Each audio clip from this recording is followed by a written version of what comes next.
Okay. All right, good evening. I'm sorry we're getting off to a late start for those that were checking online, but here we are. Okay, this week is Parshas Shemos, Parshas Ve'era. And we're going to learn a discourse in Torah Or, in the Haisafis of Torah Or. Remember last week I gave an introduction 2 weeks ago that we finished all the Mamarim in Torah Or. Almost not any Mamarim that we didn't learn. There's a few in the Haisafis and a few Parshias that we have a little left. But most of the Parshias we finished. Now in Shemos we finished all the Mamarim, just like in Parshas Vayechi. So last week, the last 2 weeks, I taught a discourse from the Haisafis in Torah Or, which means additions to Torah Or. And not only the addition, but it's the explanation on the addition. So that means that's how desperate we are for Maimarim. We're waiting for Mashiach to come and give us already new Maimarim. No, I'm not saying. There's a lot of Chassidus that we're way, very far from teaching. But from the Alter Rebbe, we taught most of the Maimarim on the Parshias. So the Maimer and Parshas Vayechi, so then we did the Aisafa. This week we're going to do the same thing. Last year, Parshas Shemos, we learned a discourse in the Haisafis of Torah Or for Parshas Shemos. It was a mind-blowing discourse. One of the most exciting Maimarim I've learned. After that Maimer, there is a beer on the Maimer, an explanation on the Maimer, in the end of Torah Or, on page Kuf Zayin. That's the Maimer that I want to teach tonight. And as I always say when I'm learning a beer, that the biurim on the Maimarim are always much more Kabbalistic than the Maimer itself.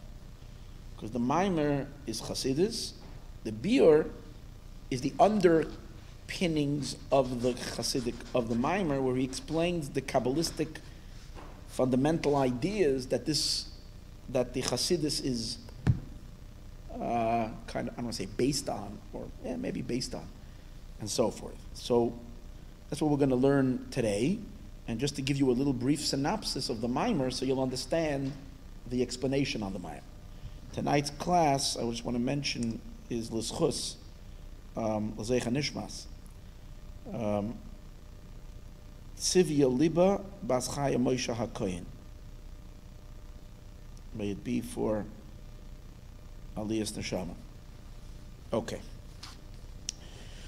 So the Maimer actually is on page Kuf Zayin. It begins with the words Lahavin Shoresh Kol Advarim Anal. Now, even though it's on Parshas Shemos, but it relates to Parshas Ve'era just as much, in the sense that the Maimer is discussing, particularly what we're going to be learning today, the concept that the Eibishter says, I'm going to take you out of an impoverished land of Mitzrayim, and I'm going to bring you to a land that flows milk and honey. What's the significance of a land that flows milk and honey? What's this milk and honey? Obviously, simply, it's a land of very good pasture. So the cows that are grazing, the cattle, the sheep, the goats get enough nourishment, so they have a lot of milk. That's the milk. And the honey is because the dates are very, very, very, very lush, very full, so they're dripping with honey. So it's showing the tremendous bracha of the land. But the land is a very, very fertile land, and that's the greatness. There has to be something much deeper than that. That the excitement that the Yidden are going to a land, just like it is physically lush and rich, it's because spiritually it's got... Because we know Yetzias Mitzrayim is not just a physical event, it's a spiritual event in each and every one of our lives. So each and every one of us has to make that journey from a land, Me'eretz, from a land of Mitzrayim, a land of constrictions, a land of spiritual depravement, to a land of tremendous wealth, the land of Eretz Yisroel, which represents a very, very rich level of spirituality. So what does it mean? So last year we learned the most amazing discourse. Again, it's in the Maimer itself, it's called Lahavin Inyan Simchas Chasin V'Kala. It's a Maimer on Shemos, but it's called Lahavin Inyan Simchas Chasin V'Kala. It explains the whole element of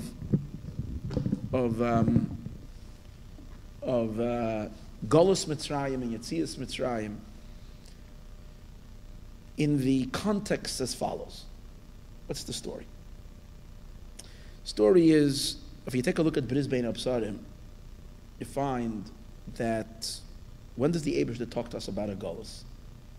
The Eibishter tells us about a Golus. There was no sin involved. No one sinned. The Eibishter tells Avram Avinu about a Golus. Avram didn't sin. Avram was a tzaddik and was the Eibishter's best friend. The first kind of person the Hashem had in this world, it was his man, totally devoted to him.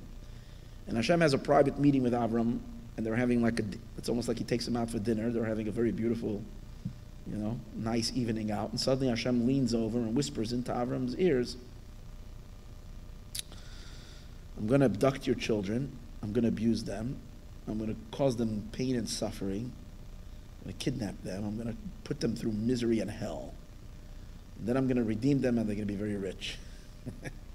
Not exactly a thing you say to your best buddy, right? What kind of business is this? It's not like he did anything. Why are you meeting him and giving him to say something much deeper? The idea is that Yidden and the Eibishter are like a husband and a wife.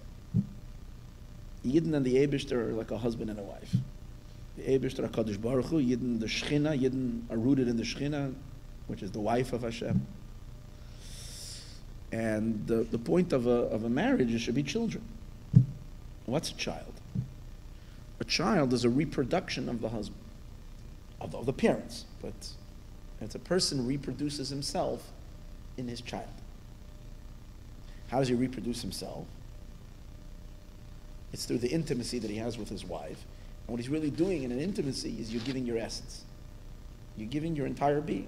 That's why it's a very, very, very high, it's the highest kind of a transmission. The person is taking from their very essence, and then the wife then takes what the father had given, or her husband gave, and then develops into a child. And what is the child? The child is nothing more than a reproduction of the father, which the mother developed. And when you look at the baby, you say, you see, everybody says, just looks just like his father. So the baby is a miniature. We needed someone on this side, Baruch Hashem. Usually it's the opposite. So the child is usually the child is a copy of the father. So now let's take that into the spiritual Inyan. The Eibishter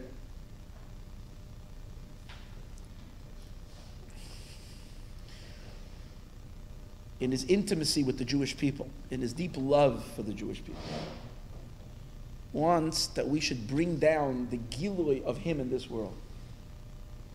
The Gilui of the Eibishter in this world. Hashem created the world. Let's make a little introduction. Hashem created the world through a powerful tzimtzum, powerful contraction. The energy that's here in creation, the life.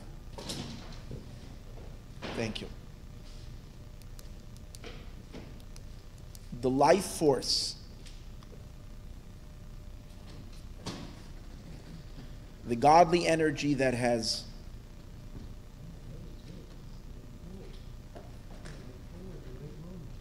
the godly energy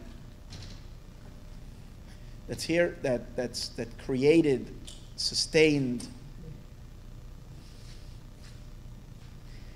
and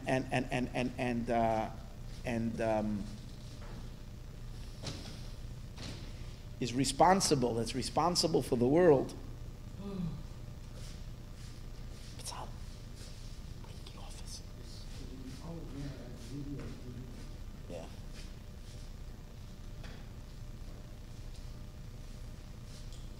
Thank you.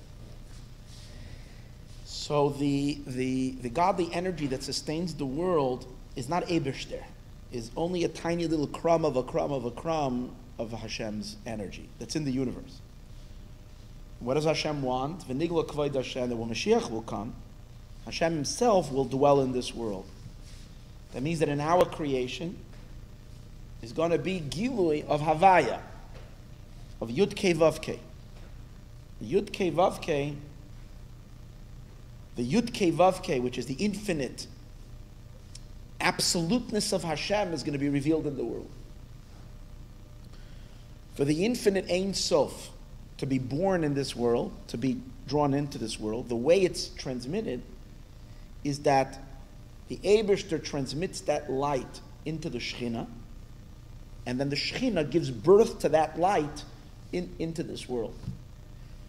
That's the idea that the Eibishter, what does that mean? And who's going to be that Gilui of Havaya in this world? What's going to be the Gilui of Yudke Vavke in this world? The Gilui of Havaya, of Hashem, like we see by Yetzias Mitzrayim, when the Eibishter is trying to explain to Moshe Rabbeinu what's the reason for the Golus, this week in the Parsha. Moshe Rabbeinu complained, why are you harming, why are you causing pain to the Jewish people? What for? What's the point of this whole misery? So what does Hashem say? Ani Havaya. The whole Golus is because I'm about to give an incredible revelation of me to the world, and it's going to cause pain in order to happen. Why is it going to cause pain? So let's understand something. It's amazing. You know why it's going to cause pain? Because in order for that light to come into the world of Ani Havaya, which Havaya in that case, that Hashem is referring to by Golus Mitzrayim, not an hour Golus, but by Golus Mitzrayim, it's the Gilui of Torah and Mitzvahs. Torah and Mitzvahs is Hashem.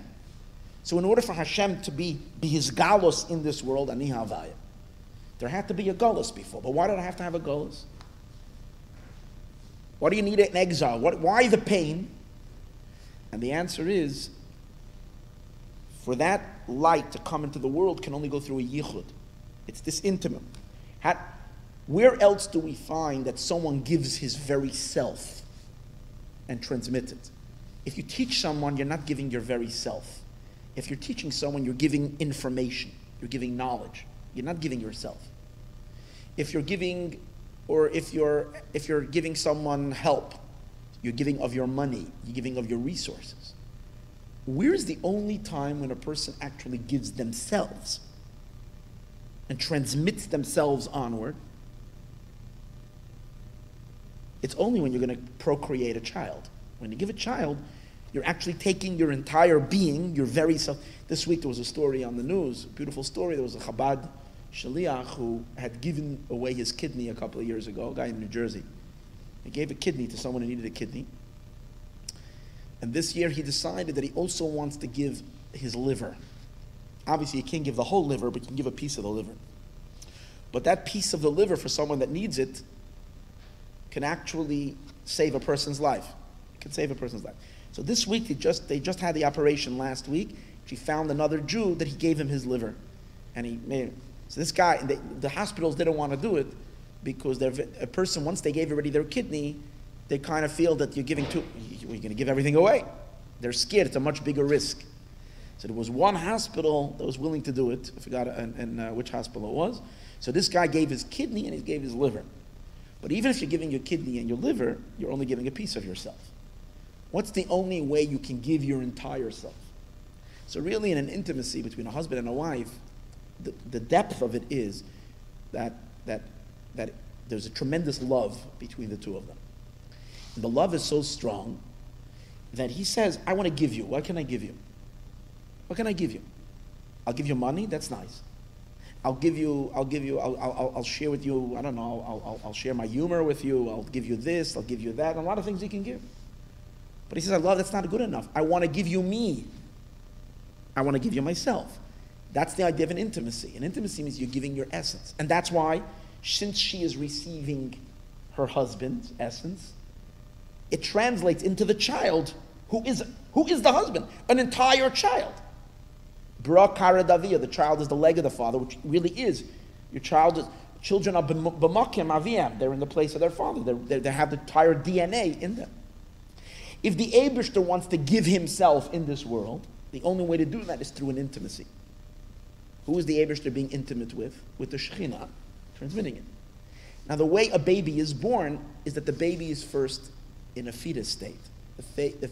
First the mother becomes pregnant. As a result of the intimacy, the mother becomes pregnant. The baby is inside the mother's womb.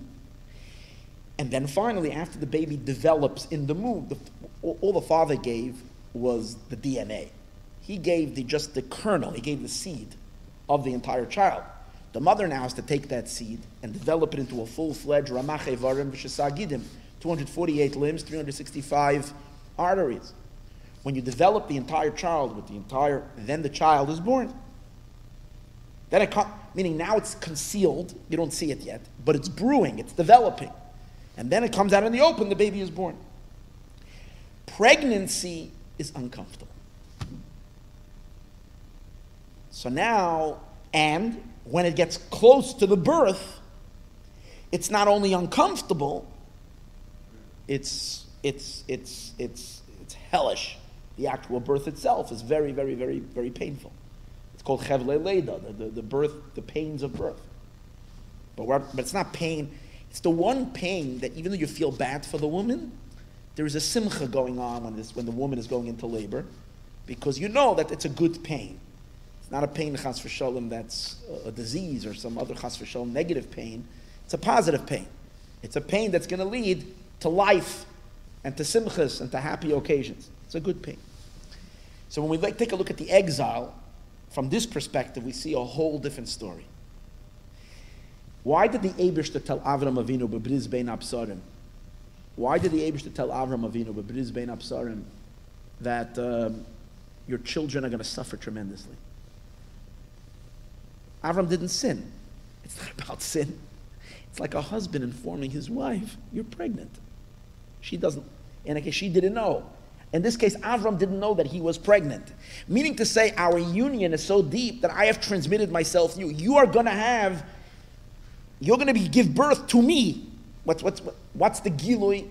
What's the birth that's going to come out? What the birth that's going to come out is the Torah and mitzvahs, which is ani havaya, which is yudke vavke in this world. But where is it going to develop? The Golus Mitzrayim is that pregnancy. So that's why we go through, it's hard and it's difficult, it's Tisha Yarech Eleda. And if you take a look at Golus Mitzrayim, you see that the beginning it was bad, but it wasn't so bad. It's only when it got towards the end, it became like unbearable. And first of all, for the last 80 years, 86 years, from when Miriam was born, it became really bad. That's why Miriam is called Miriam, which is bitterness. The last 86 years was the terrible. And the worst was right before the Geulah, because that's when she went into labor.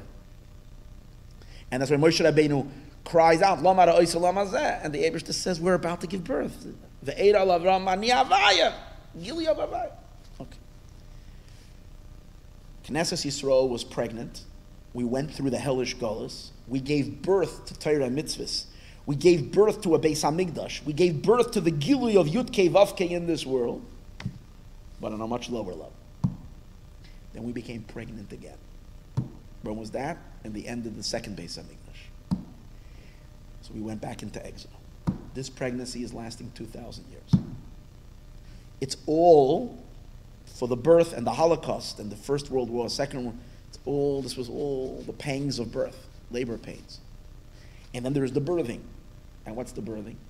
The gili of Yudke Vavke, much higher than Torah and Mitzvahs.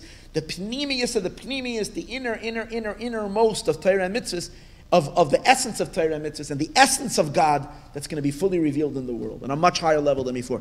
And that's Moshiach Tzidkenu. Moshiach Tzidkenu is called the Eibishter's child. Ani hayoim yilatucha. Today I gave birth to you. Mashiach is the Eibishter's child. And that's why the name of Mashiach is Yudke Vavke. The name of the Jewish people after Mashiach comes is going to be Yudke Vavke. The name of Yerushalayim is going to be, the city, it's a Ferish Pasach. The city is going to be called Yudke Vavke. It's going to be Gilu Yudke Vavke, primarily in Mashiach Tzidkenu himself, in the Jewish people, and in the Beis HaMikdash. That's the birth. So what are we producing for thousands of years? We're producing Mashiach.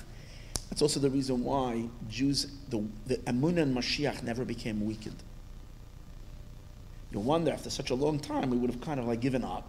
Especially we've had so many like already letdowns. We had many letdowns. We had times we thought Mashiach was coming. You would think after 2,000 years we would have kind of already dropped the whole thing. We can't drop it. You know why we can't drop it? Not just because because it's simple. We are carrying the baby in our womb. We're pregnant with Mashiach. It's not like the mother is pregnant with Mashiach. She knows the baby is coming. It's not a question. Of course the baby is coming. And when you're over pregnant already, that means you passed the 9th month and the 10th month and the 11th month. You know one thing, the baby's got to come out. It didn't come out till now, it's got to come out.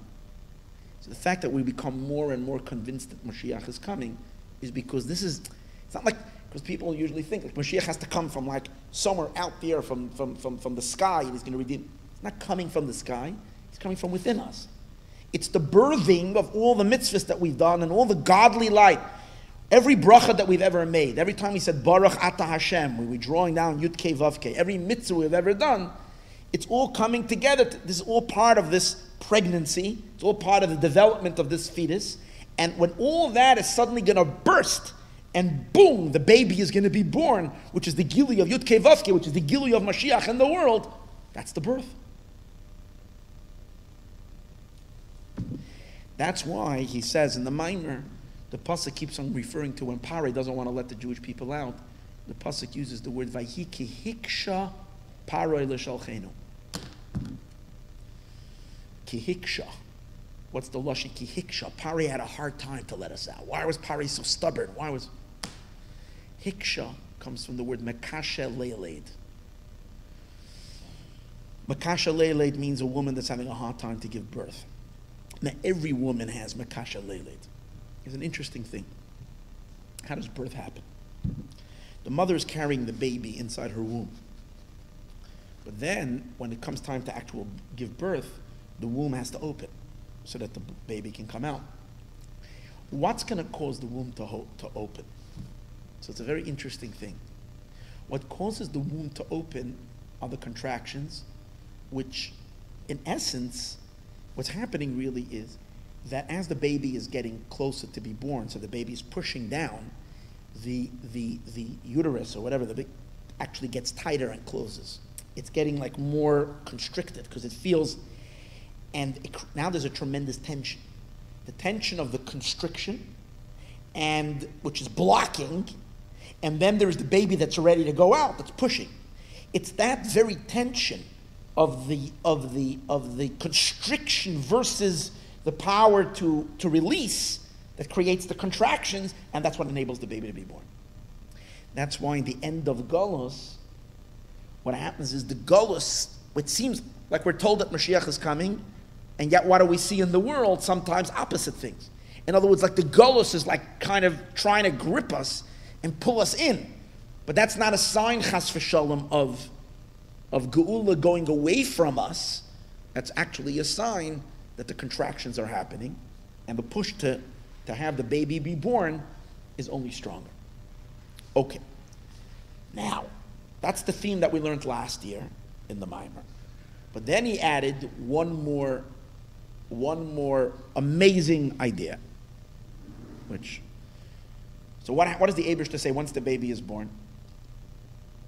So what do you do with a baby once the baby? Okay, so baby. Okay, now what?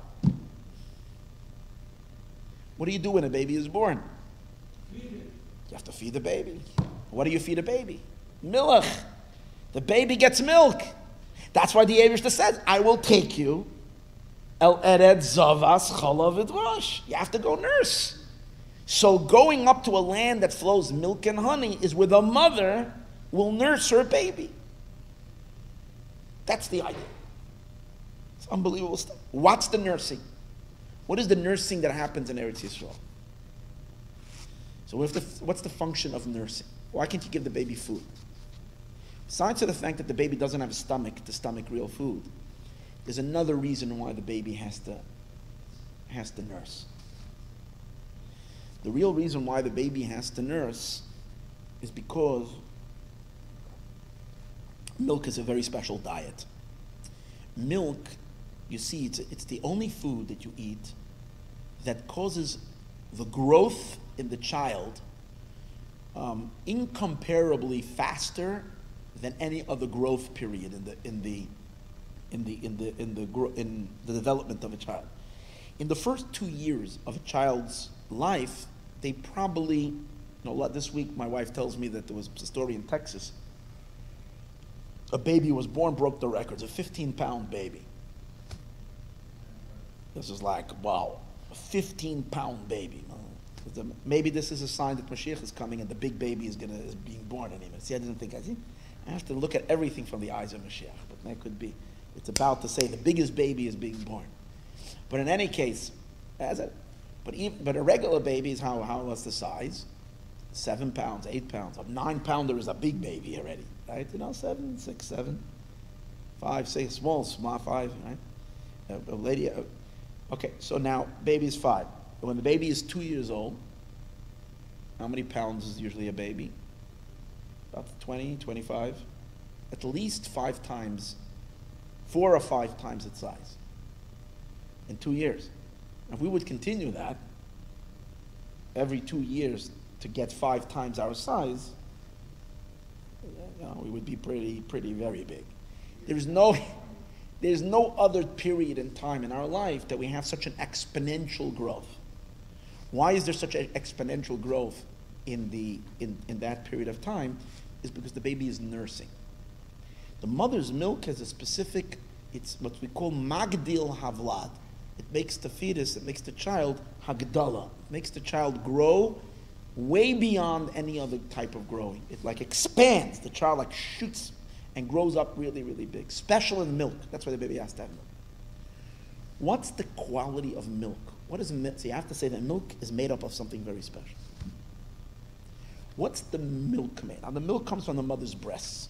Now the Gemara says that the Eibishter made the breasts b'makam bina. Because we know in Kabbalah it says, bina liba. The moyach is the place of chachma, and the heart is the place of the emotions. But the link between the moichin, between the Chabad, the chachma bina das, and the heart. Last week we were learning the kaneh, the veshet. There has to be a connection. So we were learning about the different pipes that they connect the heart. That the bina is not only in the head. The bina extends all the way down into the heart. Where's the woman nursing her baby? Next to her heart. That's where we say it's much higher than an animal. Animals nurse their baby. It's not from a kavadiga place. But the woman nurses her baby next to her heart. What is the meaning of that? B'makam bina. Why is it b'makam bina in the place of bina? Because that's basically what she's giving. It's an amazing thing. What she's really giving her child is brain juice. And what happens is like this. Milk is very special because it's brain concentrate. It's moichen. It's food, obviously she eats, but the food goes up. It's not, so it says like this. During the time of pregnancy, the Gemara says, dam nechar v'nasa cholov. A woman doesn't have a period during that time, not during pregnancy and during her nursing period. She doesn't have a period. What happens is the blood, instead of being blood, converts into milk.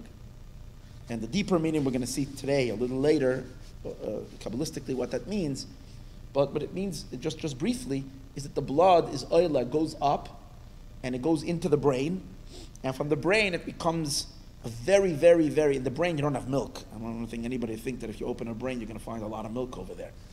It doesn't mean that. It's a mitz. He calls it a mitz. It's a moisture. It's a certain mitz. It's a certain juice. It's very, very, very, very. It's probably clear. It's not white. It's probably just, but it's brain juice, and that's where the milk comes from. So now, my daughter was right after when I was taught this last year. My daughter was during her nursing period on her baby, my first grandson. So I was sharing this. She says, that's why I'm nursing and I have zero brains. Because the mother really, it's amazing, the mother flushes out her brains into her child. And that brain power is what causes Hagdalas Amidas to be very great. Spiritually, what does it mean for the Jewish people? Here's an amazing thing. So the Alter Rebbe says like this. Once we come out of Golus, and we're kind of born anew, and now we are a Kalim to be able to receive the Gilui of what? What's a little strange in the Mimer is it seems like we play the role of the mother who does the birthing. We also play the role of the baby that is being born. So how do you exactly differentiate at which point? The mother seems to be the Shechina, and we're the baby. But to a certain degree, we too are the ones who suffer the gullus, not as the fetus, but we suffer the gullus as the mother who's suffering. Or maybe the Shekhinah is the mother in gullus, and we're within the Shekhinah, we're the baby in the Shekhinah's fetus, in the Shekhinah's womb, suffering the exile, the constrictions of gullus. That could be exactly how we would set it all up. I didn't learn and teach the Mimer this year. I taught it last year, so I'm a little not clear on that. But because the Mimer today is not getting into so much into the gullus part and the birthing part, he mainly concentrates today on the milk and honey. So what does it mean? Why do we need milk? Because the point is like this. We said before, the baby is very small, and the baby needs to become very big. And here's an amazing thing. Problem over here is a situation like this. We, after 2,000 years of exile, have been spiritually dried up. Okay? We've gone through, I spoke about this in many classes. On some level, we've become much deeper in our connection to God. Much deeper. Mesiras Nefesh, so on and so forth. But that's what we call in Koiches Makifim, our encompassing powers, our Mesiras Nefesh, our transcendental powers were intensified tremendously. Our internal powers have eroded. You can't compare a Jew in the time of the Beis HaMikdash or in the time of Rabbi Yochanan ben Zakkai, in the time of the early days. They were big neshamas, they had tremendous moichin, they also had tremendous midos, and when they davened, they had their avos Hashem and their yiras Hashem was spectacular. Their sense of God, their ability to connect to the Eibishter was like unbelievable. The thousands of years of Galus were like a dried out fruit. Dry. Speak to any regular Yid. To us, we go to shul, we daven, we say the words. If someone sings a Geshmak and Niggin, and we're into it, and let's say it's a special moment in Shabbos, Keilodin, we have a tal, and you're in a very late mood. If you feel a little excitement, and you don't even know if your tainug is coming because you like the song, and you're convincing yourself it's spiritual ecstasy. By the way, that's a very common thing. People like a niggin, they enjoy the sensation of the song, and they've convinced themselves that it's spiritual ecstasy, that they're loving the Eibishter.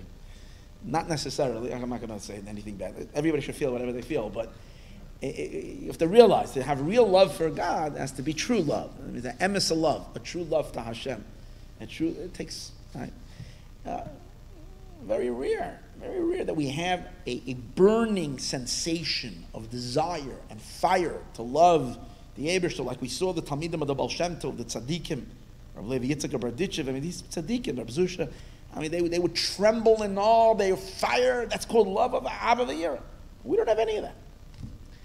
Suddenly, when Mashiach will come, the Eibishter is being romantic with us. The Eibishter is fully revealed, and we need to be able to, like, suddenly go from having dried out hearts to be able to be in the Beis HaMikdash. Imagine the Levium are going to start singing. We're going to go to the Beis HaMikdash, the Levium are going to start singing. The Shekhinah comes down, fills us all. What happens? How do we go from having our emotions stuck in sushi and in pizza and all the steak and all other gashmiistic pleasures? How do we go from this kind of a taiva, from these kinds of desires and wants, to suddenly loving the Eibishter? For that, we need to have a nursing period. We have a period that very, very quickly, our midos, our spiritual midos, are going to expand exponentially. That's the meaning of going to Eretz Yisroel and being nursed. Eretz Yisroel, after Mashiach will come. And like, I'm giving another example of that, which I just put together. I just put this together now. It clicked to me today that I've never seen it. You've seen that in the last 20 years, amongst the Jewish world, something phenomenal. And people are trying to get a grip of what's going on, why is this happening? There's a tremendous movement towards Hasidism in the frum Jewish world. It's sweeping the religious, the Jewish world. I'm saying religious because it's a bigger chiddush to me than it's the fact that it's attracting non-religious people to this. But the yeshiva world is being so suddenly hundreds of Bachrim are turning on to the teachings of Chassidus. What it really means is they're turned on to Pnimiyas HaTorah. That means that just giving people Baba Kama and Baba Metzia, and giving people, just what we call old-time Yiddishkeit, is not speaking to people. I mean, it's good, but someone just sent me today a interview, a WhatsApp, not a winter, it was an interview on a radio or whatever, and someone is interviewing rabbis about this phenomenal that there's such a big movement in the last couple of years within the religious world towards spirituality. If you remember last year, there was a whole write-up that was going on in the Mishpacha or Ami magazine, I don't know where it was, back and forth about why the Derech HaBaal Shem Tov is becoming so popular these days. And people are going to Uman, they're going to Breslov, they're going to Chabad, there is a big movement towards what? People are looking for something spiritual, something deeper. This is part of the nursing.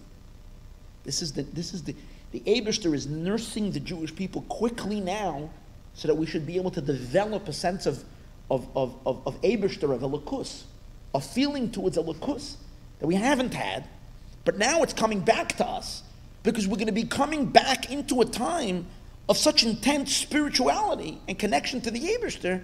If we haven't developed ourselves for that, we're like a little infant, but we need the mother's milk to nurse us. That's Eretz Zavas Cholov. What's the Udvash? What's the honey? The honey comes to counter the milk. The honey comes to counter the milk. That means there's a problem with the milk. If the milk causes expansion, and what does that mean? It causes a capacity, and it grows the midas, that our love of Hashem and our fear of Hashem intensifies. And on the other hand, Mitzad the Eibishter, he's 2,000 years that he's been missing us. He's like, the Eibishter is bursting with longing for us. So once Mashiach comes, and suddenly all the veils part, and God reveals himself so intensely, and our souls, our numbness goes away. One of the ways of looking at Golus is like a numbness. You ever go to the dentist, and they numb your cheeks for a half a day, you're you don't feel anything. And then suddenly it starts wearing off, and you start feeling again. Imagine that's going to happen to us, that we start feeling again. And we start feeling spirituality, godliness, and it suddenly starts tingling, and we start getting a true sense of God. There's a tremendous danger. What's the big danger? We might all, chas v'shalom, many people might just take allow themselves to go all the way. You know what happens when you go all the way? Is you get sucked up in God. Sucked up in God, like Nadav and Avihu got sucked up in God. It was the Eibishter's all-pervading truth and reality so overpowering that the neshama can't stay in a body anymore, because especially if it hasn't been used to it, and it's suddenly exposed to such ecstasy and such pleasure and such delight, that the neshamas might suddenly just what? Poof. They might just swim away from the bodies. So what's the Eretz Yisroel has another quality, the quality of honey. What does honey do? Honey acts as a preservative. When you soak something in honey, when you put something in honey, it preserves it. That means, how does a preservative work? Preservative means it takes the nature of everything. Everything is made up of Daled Yesodis, the four elements. So the nature of things is to disintegrate. Why did it disintegrate?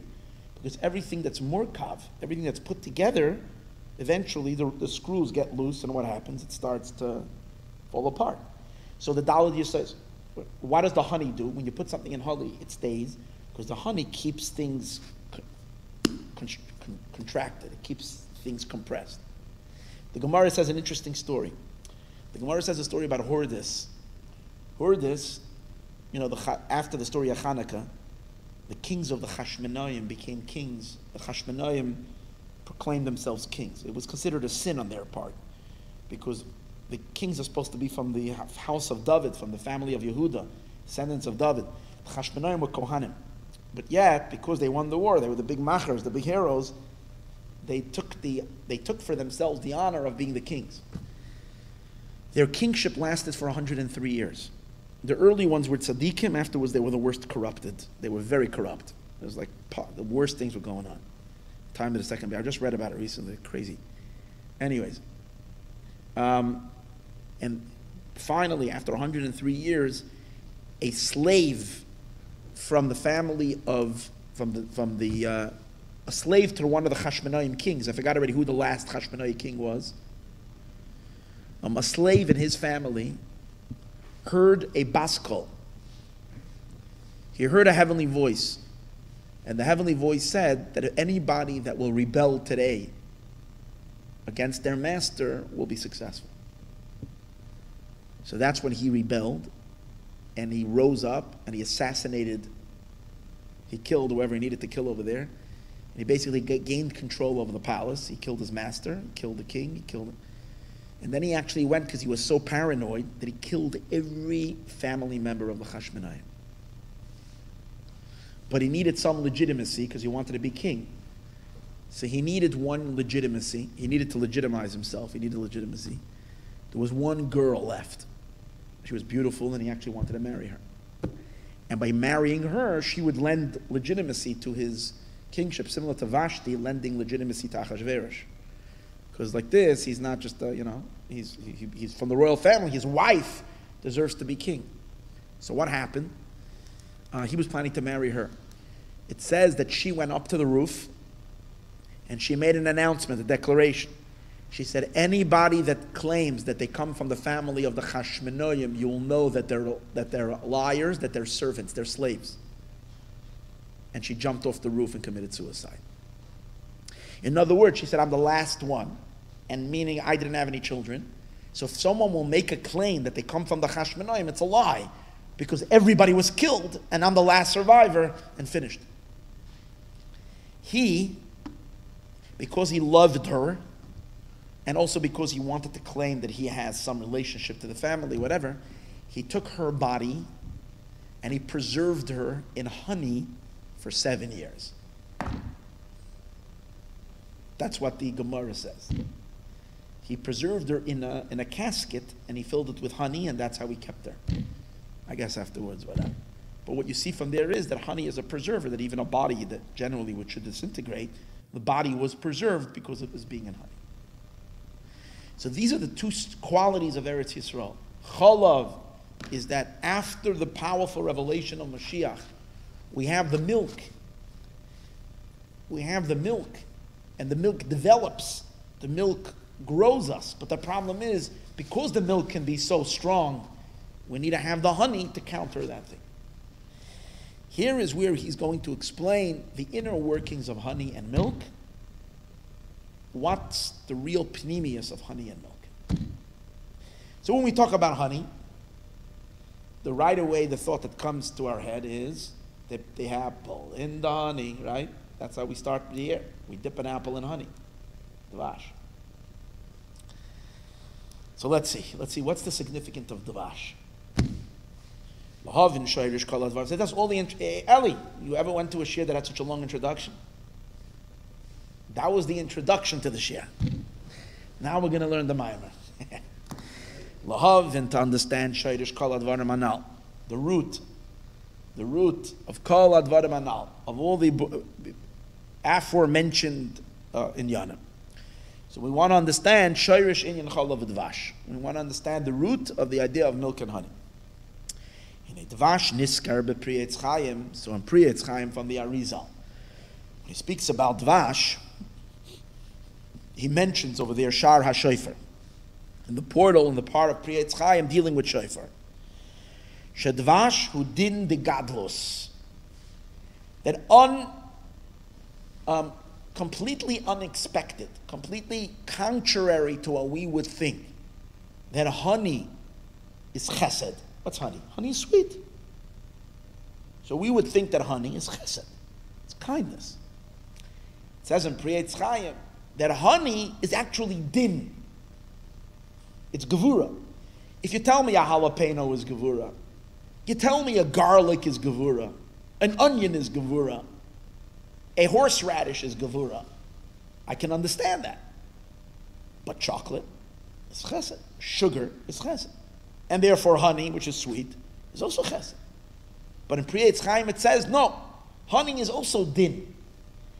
However, it's a certain kind of din. It's din de gadlos. It's din from a very high level. Din de gadlos.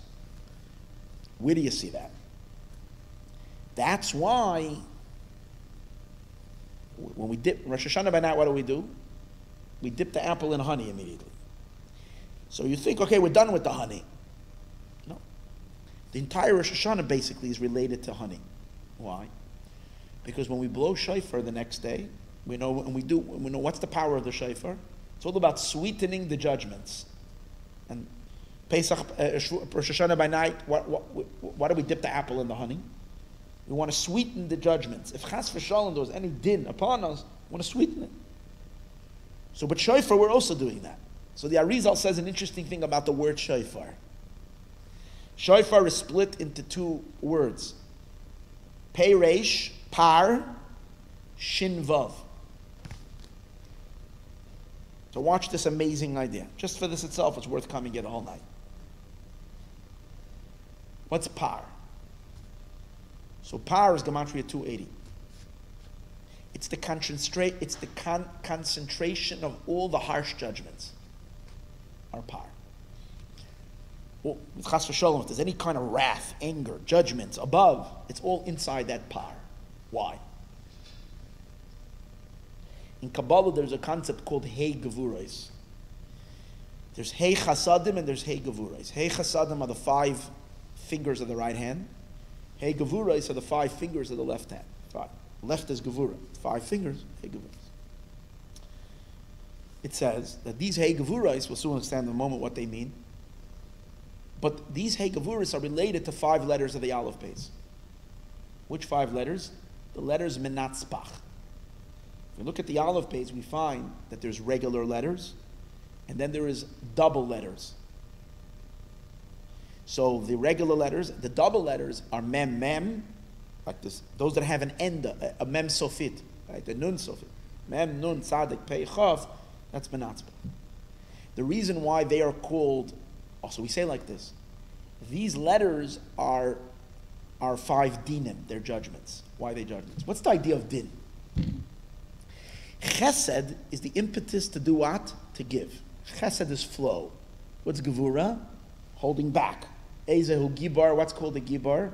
A kodesh. It's the contraction. The flow outward is chesed. A contraction, a pulling in, generally is gevura. Strength to pull in. So when I want to say a word, I'm flowing, I'm letting out. But then I have to stop. Now the truth is like this: whenever I'm saying a word, any word, mishpatim, a longer word, mishpatim. So mem shin pei tes yud mem comes out very quickly, mishpatim. And I want to say ve'elah mishpatim asher tasim.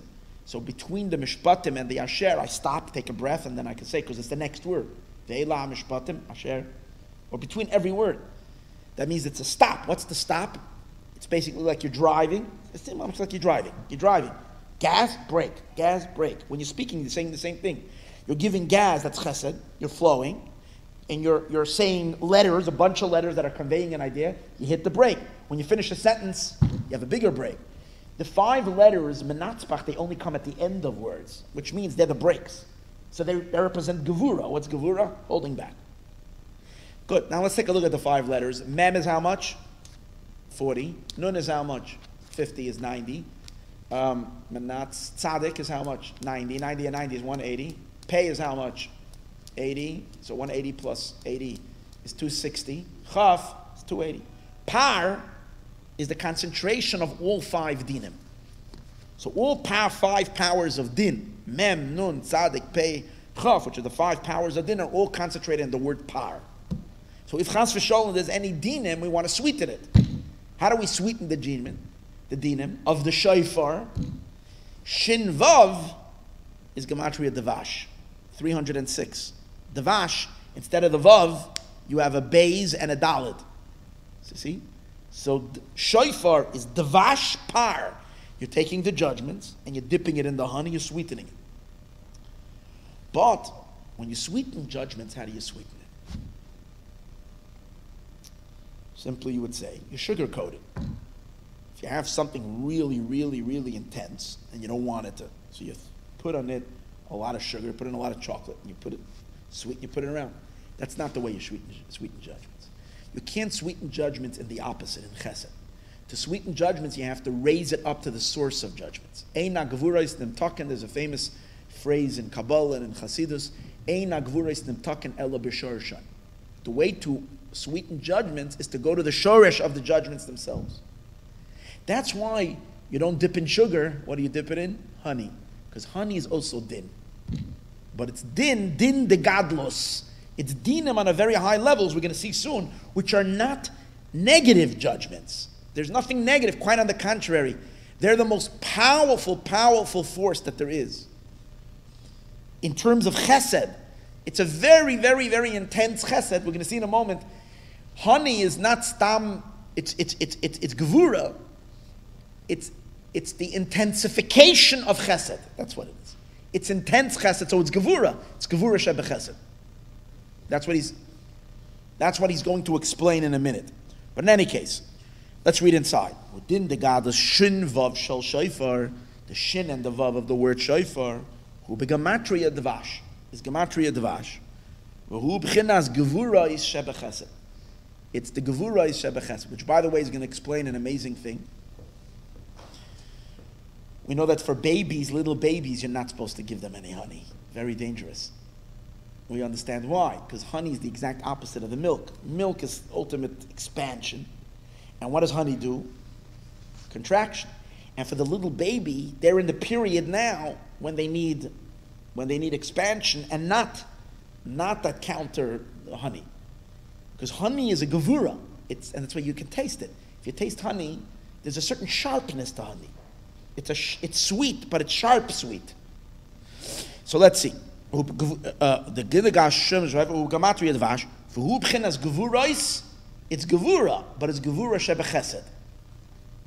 The gam kol minei mesika, all types of sweets, who mebchinas gevurais, are all from gevura. Shemipnei ze nemar, all sweet foods. Shemipnei ze nemar, kol so'or v'chol devash lo yisaktiru. That all yeast, so'or is yeast, v'chol devash, and all honey, you're now allowed to offer as a karban. Because in karbanos, we're now allowed to be ma'orer the gevurais, for whatever reason. So with karbanos, you want to be ma'orer the chesed.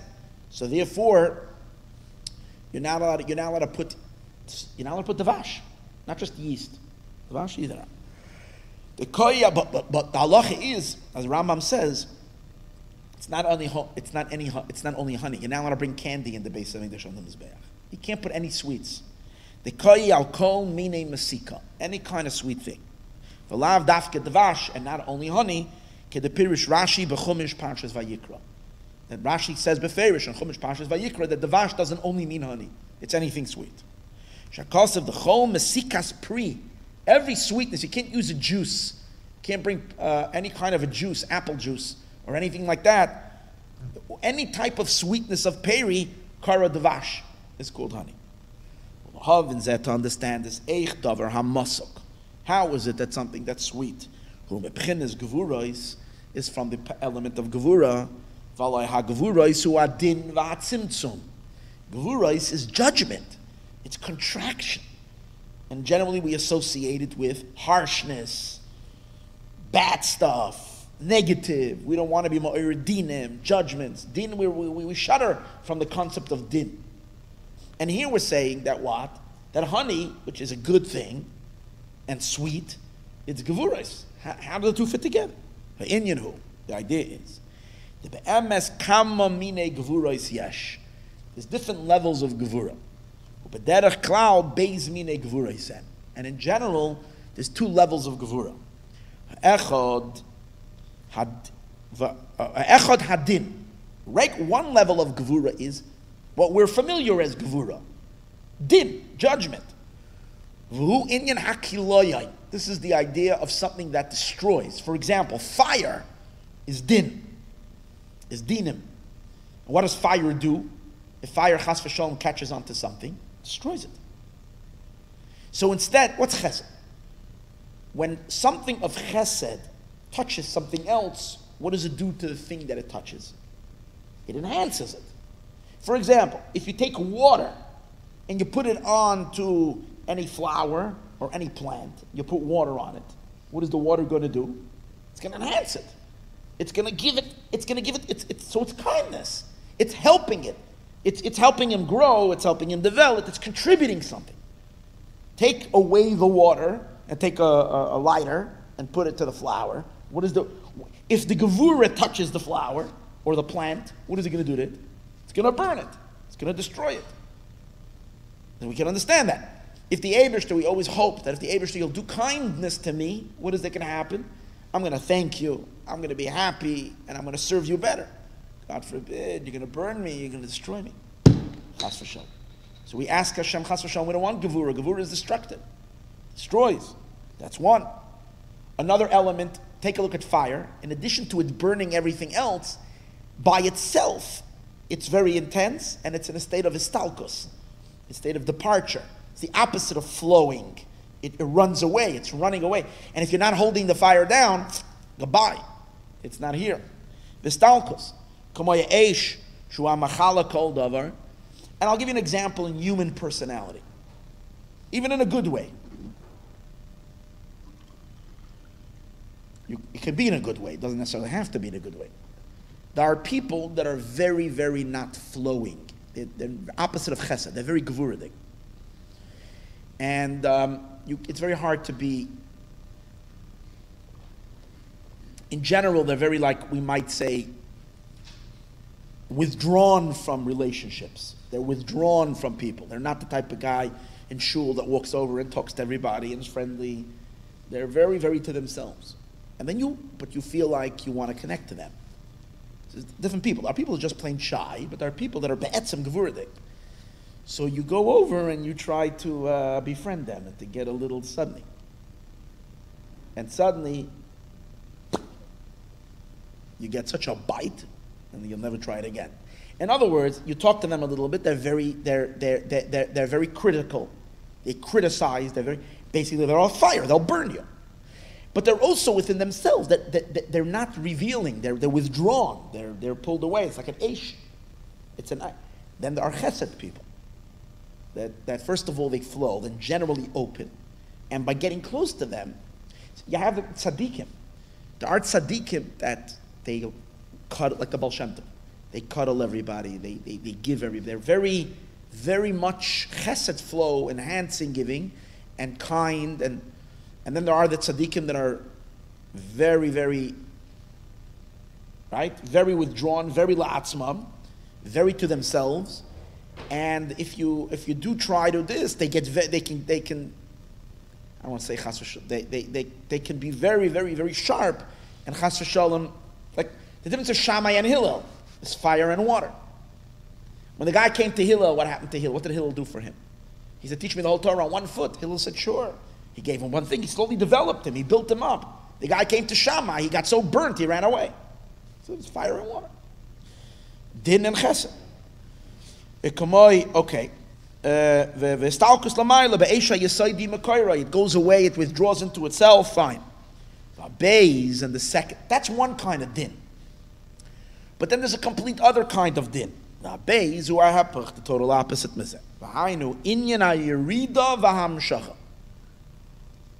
The din, where the whole inyan of the din, however, it's not a din that contracts and runs away, quite on the contrary. It's a din that projects, but it projects very intensely. What is that? It gives hashpa, but it boom, it shoots a hamshacha very strong. Come on, an example. If you say that that gevura is always negative, it's always the meaning. What do I mean negative? It's the opposite of enlivening. It's withdrawal into self and away. So how to come when it comes to rain it's like a water, which is chesed. But where do we daven for rain, or where do we mention rain? In the second bracha, which is Ato Gibor. And how do we refer Mashav Aruach HaMored HaGeshem? And what do we refer to rain in Chazal? We refer to rain the whole time as Gevurais Geshamim, the Gevura of rain. Kama Inyan Gevurais Geshamim. Why is it that if water is rain, and when you go into a swimming pool, you're like, or in a hot tub, but when you're walking outside and it starts raining, people get annoyed? Is it only because your shaitel is going to get wet? It is only because your suit is going to get wet? It's not that. There's an element of gevura to rain. And people feel it. You feel the gevura. And if you think about the rain, it comes down, but it comes down like pokey, like little missiles. So it's, right?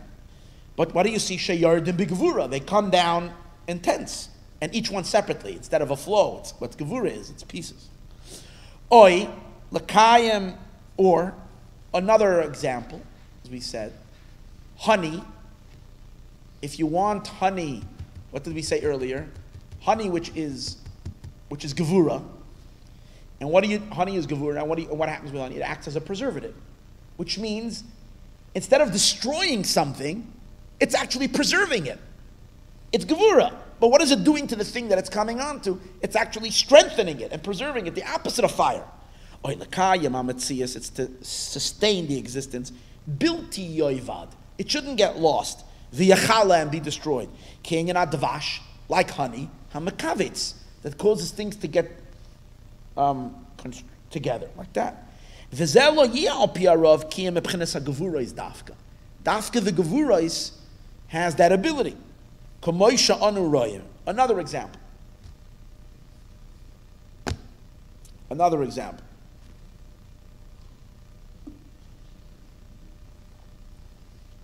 I'll preface this example by a story from the Holy Ruzhiner. Fantastic story, just such a fantastic story, which will bring the next example to life. When I think Reb Uri of Strelisk passed away, he was called the Saraf from Strelisk, the fire from Strelisk. He was a fiery tzaddik, and his chassidim were fiery chassidim. They were in the same school of teachings, of thought, of Avodas Hashem, like the Karliner chassidim. If anybody ever goes to Eretz Yisroel, and you go into a Karliner shul, you'll know you're there. You'll know that this shul is very different than every other shul. Basically, everybody screams their head off when they daven. They shout. It's like, whoa, unbelievable. Fire. The whole place is on fire. The entire davening Shabbos, they're shouting, they bend back, they put their hands on their ears like this, and they literally holler. So when the Strelisk passed away, his chassidim didn't need a rebbe. They decided to go to Ruzhin. In Ruzhin, everything was quiet, and davening was very silent. It was more a little bit like Chabad style in that sense, that it was more of a not showing on the outside. It was kept bepnimius. Anyways, the Strelisk Chassidim came to Ruzhin, and they were used to making a ruckus. So during davening, they were making a big ruckus. The Ruzhiner walks in, and he hears people shouting in his shul. So he asks around. They said these are Chassidim of Strelisk. They came here. This is the way they daven there. So we're going to tell them to like. It's not if the Ruzhiner told them to tone it down or whatever. But after davening, they came to the Ruzhiner. They said, we came here because we want to become your Chassidim. So the Ruzhiner said, great, but you better stop that shouting. It's not going to work over here. And basically, I don't remember the dialogue exactly, but the Ruzhiner said to them like this. The Ruzhiner said that, there's two types of love. There's the love of a sister and a brother, siblings, and then there is a love of a husband and a wife. So he says the love of a sister and a brother is something that you show on the outside. It's okay. It's okay to a sister and a brother to show affection to each other. It's not opposite of tznius. But a husband and a wife, their love is supposed to be b'tznius, not on display on the outside. But the Rishon has said, but from the love of a sister and a brother, there's no children. But from the love of the husband and the wife, that creates tolis. There's children. So what is the deeper meaning of the story? The deeper meaning of the story is like this. There is love that flows. Actually, I'm not going to, when I say the Kalina yelling, because that's also intense love, more like a love. But there's a love, it's a mellow love. And the mellow love is a very nice love. But because it's mellow, because it flows, because it's so open, and it's with not any restrictions, it doesn't have any potency because it's like light. When light goes in, it's light, it's beautiful. It's light, it illuminates. But they came up with an incredible science, and called a laser beam. And with a laser beam, they're able to do what? They're able to cut through, they're able to do surgeries with laser, they're able to do who knows what with a laser. Why? What's the chiddush of the laser? It's pointed, it's concentrated, it's very poignant because it is focused, it is directed, it is constricted, it is. So that's what he's saying over here. He's saying that chesed in a relationship, in love between a husband and a wife, there is the love, but there won't be any children. When is there going to be children? The only way there's going to be children is the opposite of chesed. Chesed is love. But the opposite of chesed, there has to be a chamimos, there has to be a heated up. In other words, when the love becomes intense, that's that physical excitement which creates intensity, and in their union that they have, a child will be born. The transmission from the husband to the wife to create the child comes in a manner of gvura. It's like a drop of rain. In other words, it's basically held back, and it is given in a manner of a burst. That's called a gvura giving. It's not flowing. With a flow, nothing is created. It needs, in order for it to create a child, it needs to have the tension of holding back, and from that holding back comes the yeah. And that's actually what creates the child. So the Gemara says an interesting story. The Gemara says that after the time of the second Beis Hamikdash, the Chachamim got together and they realized that, the time of the first Beis Hamikdash, I think it was, and they decided that the Yetzer Hara for Avodah Zarah is like too intense. People can't handle it.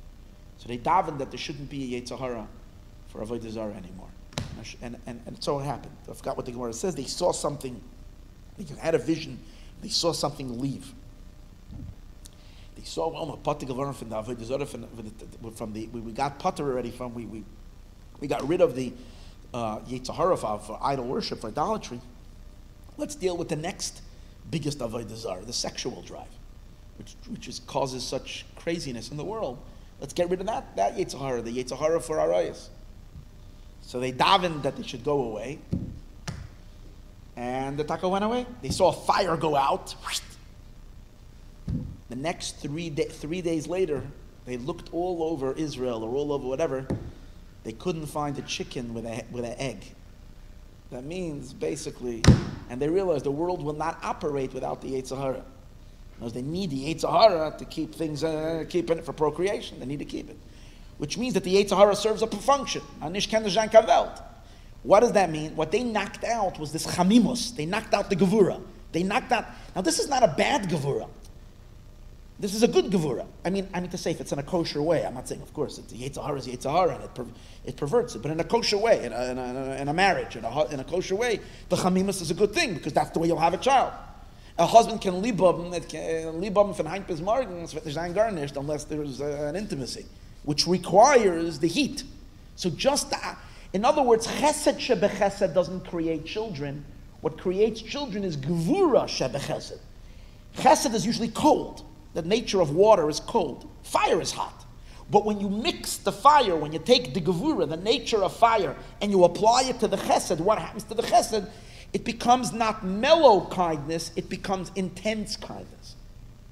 So the intensity now usually intensity is in the left, in the side of what? Of withdrawing, that's intense.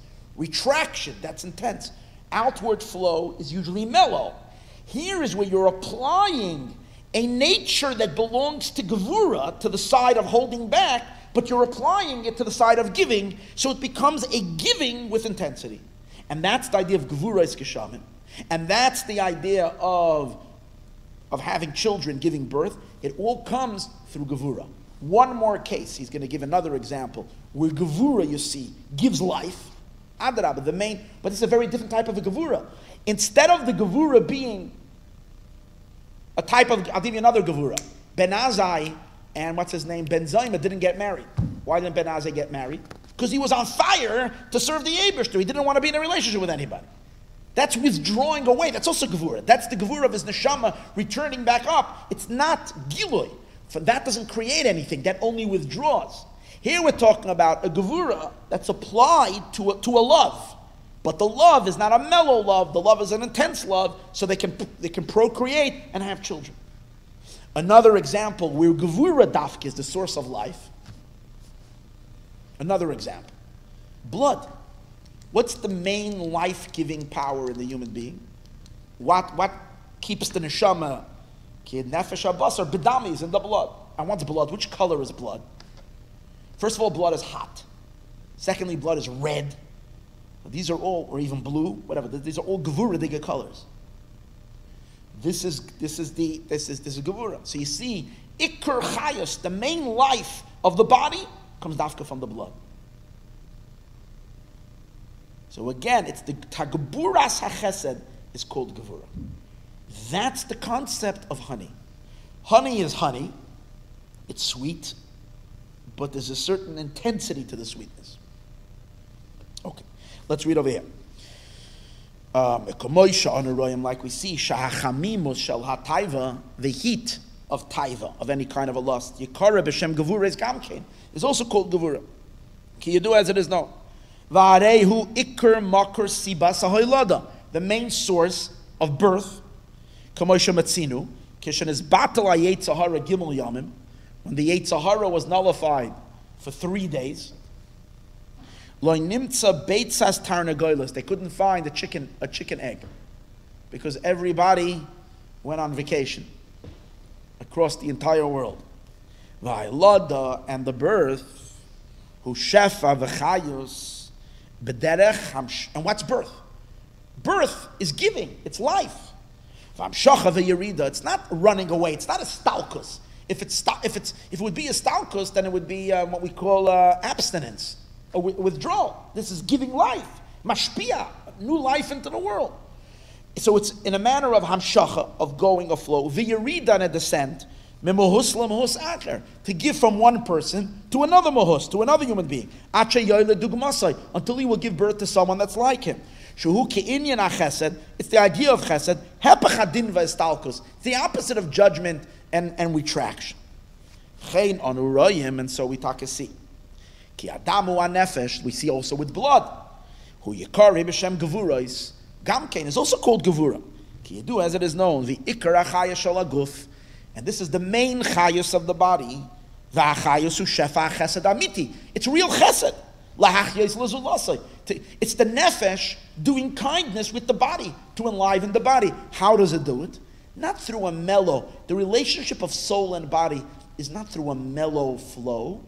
It goes into the blood, it goes into the heat, and it's in a constant state of like, yeah and no, tension. That's the way the body is alive. From all of this you see, Yuvan, we understand. Sheyesh, that's why, by the way, you should know that a stormy marriage is not a bad thing. You don't have to overdo it. But a stormy marriage is not a good fight once in a while is really good. Keeps things fresh. It keeps everybody's mellow and loving, and then this. It's all the energy is not there. You have to be careful, because when you take it a little too far, so that, that's not good. Then it turns into fire. But a little tension is healthy in a marriage. It requires that. There are certain things that are called gevuros. And it enlivens and it gives more mashpia yoser ma'chasadim, more than chesed. The al-pi and most of the times, hu mebchinas gevura shebachasadim. When do we find that gevura is not histalkus, retraction, but gevura is giving, but giving in an intense way? That's gevura shebachesed. V'al-derech zahadvash. So this is what honey is, v'chol mini mesika, and all types of sweets. Shagam shahamasikus, even though sweetness. Even though technically it's sweet. It's not, as we said before, a jalapeno that's sharp. It's sweet. It's rooted in chesed. Inyan, like it says in the pasuk, and the light is sweet. It's good for the eyes. Sweetness of a friend from the counsel of the soul. I don't know what the pasuk is talking about. I was thinking to look it up today, but I didn't get a chance and I forgot to do it. So I don't know exactly what the pasuk is. That's your homework to figure out what the pasuk is. But the pleasantness and the delight that is sensed bidvash in honey, and types of sweets. This comes from gevura. That's why it has the power to enliven the yashiv esanefesh hatayama, and that's why it has the ability.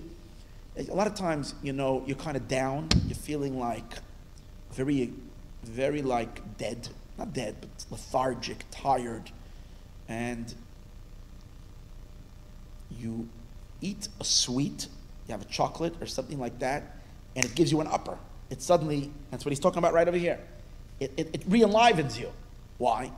Because the reason you're tired and you're lethargic is because I'm not going into the medical science, but spiritually is because the soul is kind of in a state of roimamus, in a state of elevation, and it's not really connecting that intensely to the body. So in order to connect soul and body, we said before, it's through the blood, which the blood, its connection is not through a mellow flow, but through an intense jolt. So therefore, what do you take? You take sweets, which the sweets itself, this honey element, is chesed, so it's about connecting. You don't want to give it something that chases away. There is a gevura food or a gevura entity, which is all about separation. That's not what you want to give it. You want to give it something that's chesed, but in chesed itself, you don't want to give it a mellow kind of a thing, because that's not going to create that alertness, that wakefulness. That you want to give it a zinger, a sweet zinger. That's what you need, and that's the aval inyan arivos va'oineg bidvash or mina mesukas you mebchinas gevura es dafka. Al ken yechaya v'yashev esanefesh hatayama. It returns the soul of the one who tastes it. Who inyan atamim gamkein, and this, by the way, he says that's really the taste in all foods. The taste that you taste in all foods is intense. Food that's very bland and it's not intense, you don't taste it. The taste that you're having, that's what makes food tasty.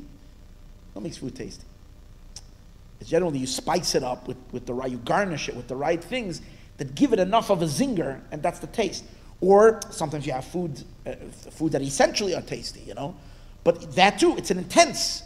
When things are like very, very mellow, there's not much taste to it, right? That's the idea of taste. Of all foods. The spiritual taste that you're tasting in them. All gevurais, all taste has an element of intensity, which is gevura. Which is interesting. Based on this, we'll also understood sibas inyan advash. So now we'll understand the secret of honey. Which acts as a preservative. Bilti yachale, and it's not destroying, quite on the contrary, it's preventing something from disintegrating and being destroyed. So till now we learned the science of it all. Now he's going to apply it to its spiritual source above. Din de gadlus. That honey is din, but of gadlus. Kemavur Sham explained over there. And once the explanation of the matter of this din de gadlus in the Yidua is known, the b'chinas gevura is to atik yoimen nu mislabish b'chachmas tima. The gevura of atik yoimen is enclosed in the concealed chachma, the erech anpin.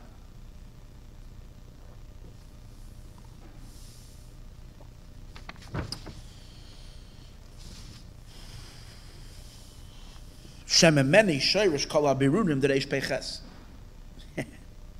So where do we start over here? So let's do a brief. This is crash course on all of Kabbalah. There are 10 spheres. Everybody familiar? There are 4 worlds, right? Our world, Yitzira, Bria, Atzilus. In the world of Atzilus, there are primarily 10 spheres, Chesed, Gevurah, Chachma, Bina, Das, Chesed. Above the 10 spheres are already definitive channels where the Eibishter kind of already pursues certain personality traits. But we know that the Or Ein Sof, the infinite one, is beyond all the spheres. So therefore, above the spheres, how do the spheres, which are already definitive powers, how do they connect to God himself, who has no definitions? So it says there is a mamutza, there is a mediator between the Ein Sof and the spheres. What's the mamutza between the Ein Sof and the spheres? The mamutza, the middle between the Ein Sof and the spheres, is Keser. Spheres, which Keser is not really a sphera. Keser acts as a medium between the Ein Sof. In Keser itself, there is the higher part of Keser called Atik Yomin, and the lower part of Keser called Erech Anpin. Translate that. Erech Anpin means the long face, and Atik Yomin means the ancient of days. Why does Keser have a dual parts of the double? It's because because since Keser acts as a medium, every medium has to be able to mediate between two, so it has to speak both languages. If you're going to mediate between a Frenchman and an Englishman, you have to speak both French and English. You're going to be an interpreter. So Keser has to have within it the Ein Sof, and also has to already be. So the lower part of Keser is called Erech Anpin because there's no spherois there yet, but it's a Shoresh for the spherot, for the attribute. So in Erech Anpin you have the Shoresh of Chachma. It's not Chachma yet, because Chachma is already a definition. It's still Ein Sof, it's still Eibish, it's beyond definition, but within him it's his potential for Chachma. We can speak already of a potential for wisdom. We can speak already about a potential for Chesed. That's the meaning of, and that's why it's called Erech Anpin, because the Atzilus, the spheroids, they're called Hashem's face. Just like a face has features. You have 2 eyes, a nose, a mouth, ears. So when you say the spheroids, they're already presenting Hashem in a certain face. They're very definitive. And they're called Ze'er Anpin, because once Hashem already defines himself by certain spheroids, he's already small. He made himself small to be a source for creation. Erech Anpin means it's face, but it's large face. What does that mean? That means that all the spheroids there are Ein Sof. Completely Ein Sof. Because they're not even spheroids yet. It's just a potential for Chesed. The Ein Sof is still there. That's why it's called Erech Anpin. Anpin represents the fact that it's a source for the face of Atzilus, but Erech represents the idea that it's not yet spheroids, it's still Ein Sof. That's why it's part of Keser, it's not yet. So, but that's the lower part of Keser, because it's the source for spheroids. Atik Yoimen, Atik means it's removed. It doesn't have any, it's not even a source for anything. What then does it serve? It's the Ein Sof lowering himself down. It's the tail of the Ein Sof. It's Hashem lowering himself down to at least be able to communicate with something or an entity that is a source for the spheres. So that's the higher part of Keser, is the end of the Ein Sof. Okay, once we know that basic outer infrastructure. So now in Kabbalah it says an interesting thing. In Erech Anpin, as we said earlier, since it's Erech Anpin, it's a makar for the spheres. It's a source for the spheres. So there is in Erech Anpin all the spheres. There is Chesed of Erech Anpin. There is Gevura of Erech Anpin. But remember what we said. It's not a sphera, because then it would be defined. It's a potential for Chesed. Fine. Chesed, Gevura, 7 spheres, but it also has Chabad. So there is something called Chachma of Erech Anpin. And let me translate that into human experience, so that we can understand what we're talking about. We all understand what we have a koyach hachachma. What's our koyach hachachma? It's our ability to we have a flash in our mind. When we have a concept, we have an idea. That's our chachma. And then when we take the idea and we dissect it and understand it in all its details, that's the bina. But we all realize that our chachma comes from somewhere. That means when we want to be creative, when we're looking for an idea, and it happens all the time, we're trying to figure out what we're going to do. We have to produce something. We have to make something. So we're sitting there and we have nothing. Our mind is blank. The project is blank. Whatever it is that we need to do, we're blank. We don't have the idea. So we start pushing on somewhere. We don't know what we're pushing on. But it's an amazing thing. The brain can push on something. You're concentrating, you're trying. And you get tired, take a coffee, you wake up, you're trying to go out, take a walk or something. You ever have that? You go out, take a walk? I always do that. I have to prepare class, I go take a walk. I'm blank, I have no idea what I'm going to speak tonight. It's very scary when they fly you out to a city to go speak, and you go there, and you're blank. You have no idea. 2 hours you have to talk. They paid you money, they flew you out here. You have no idea. It's I'm telling you, it's one of the most frightening things. Because you have no idea. You're going to get there and nothing. You're going to stand there like an idiot. So what I do, I take a walk. And I'm walking and I'm thinking, and suddenly, usually what happens is, somewhere in the middle, it's like, boom! And it lights up, and it's like, whoa! And then you can already grab a bunch of stuff, put it together, but you have a theme, you have a core, you have something. That's your chachma. But what are you pushing on? You're pushing on a button somewhere. What's that? That's called koach hamaskil. It's the power that produces intellect. It produces idea. But no one knows where that is, because you don't have, it's in our subconscious, in our superconscious. We have a power, someone that produces idea. That producer of concepts that you don't feel, but you know it exists, that's your chachma shebe'erech anpin. Understand? That's equivalent to chachma that's in keser. It's not chachma geluya. The chachma geluya is an actually epiphany, the idea, the concept, that's your chachma.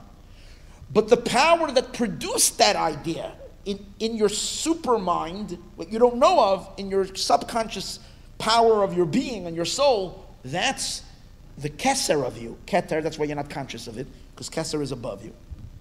But you know it's there, and you know that's where the chachma comes from. Another term for chachma shebekeser, follow, another name, Kabbalistic name for chachma shebekeser, it's called chachma stima, the concealed chachma. Now we understand why it's called concealed chachma, because you don't know it. You know it's a power of chachma, but it's concealed even from the person himself. It's chachma stima. That's chachma in keser. Okay. Above chachma stima is something called galgalta. What's galgalta? Galgalta is the keser shebekeser of the erech anpin. Erech anpin is the lower part of keser, which contains all the spheros in it, all the way till chachma, and above it, it has within itself, it has a keser shebe erech anpin. And that's called galgal. Galgalta means the skull. It's above the chachma stima. Okay. So remember that. There's something called galgalta. It's the keser. That means it's the power of erech anpin. It's not even a power. And this power is not, it's not chesed, it's not gevura, it's not chachma, it's pure, undefined energy. See, it's above any definitions. Fine. It's lower than Atik Yomin. It's lower than Atik Yomin. Above the whole Erech Anpin, infinitely higher, is Atik Yomin. Now, Atik Yomin also has. Even though the whole idea of Atik is that it doesn't have. That's what's crazy. The whole idea of what does Atik mean? Atik means netak, removed, undefined. You can't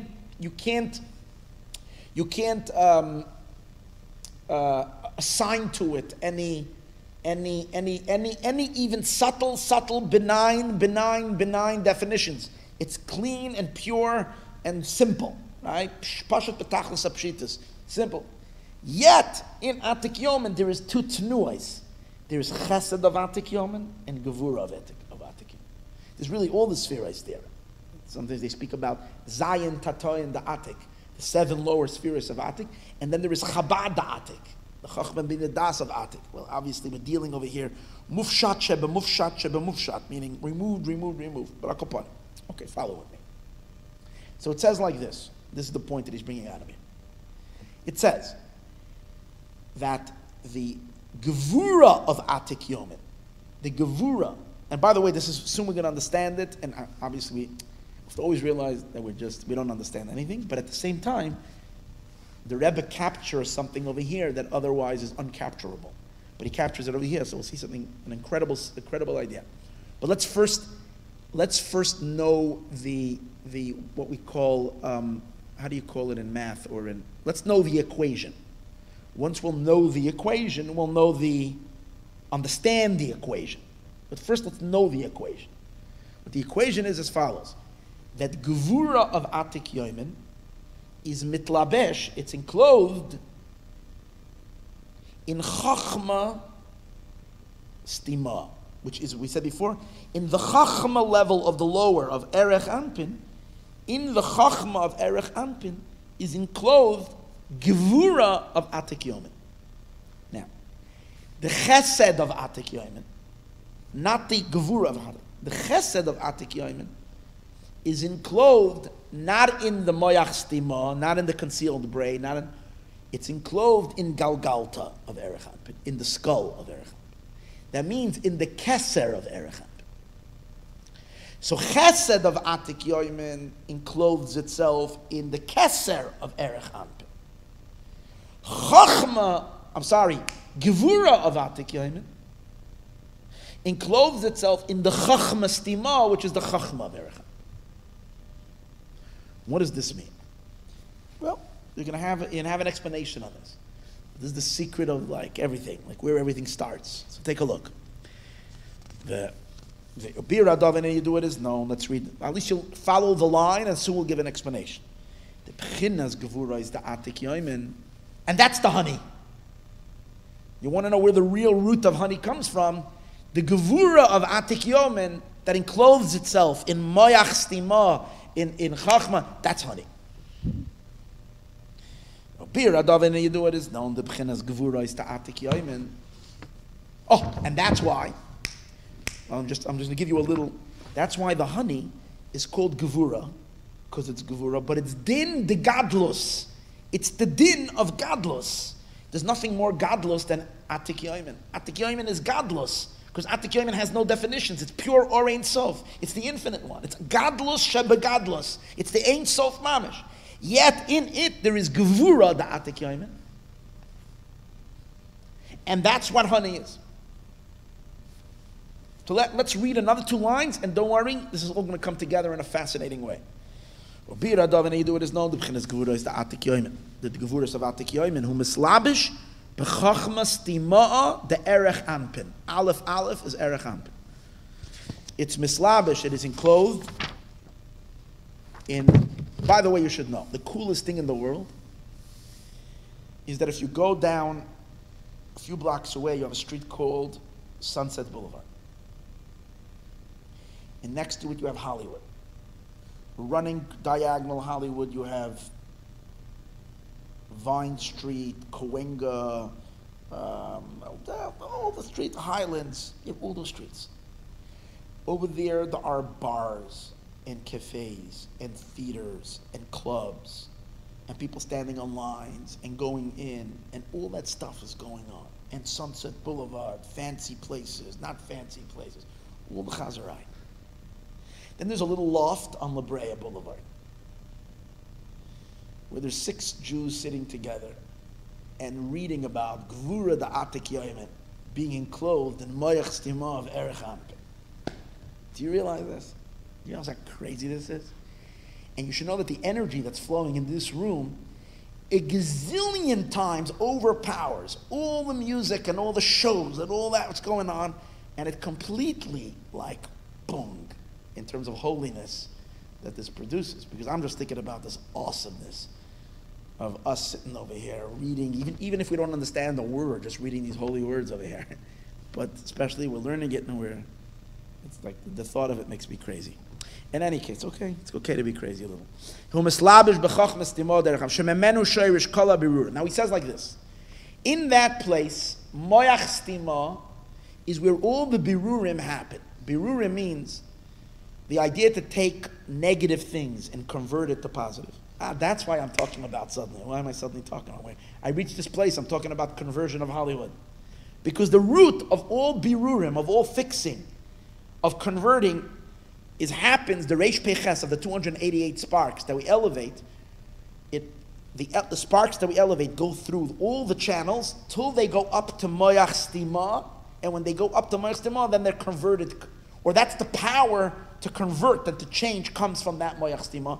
And in Moyach Stima, what dwells in it? God Himself.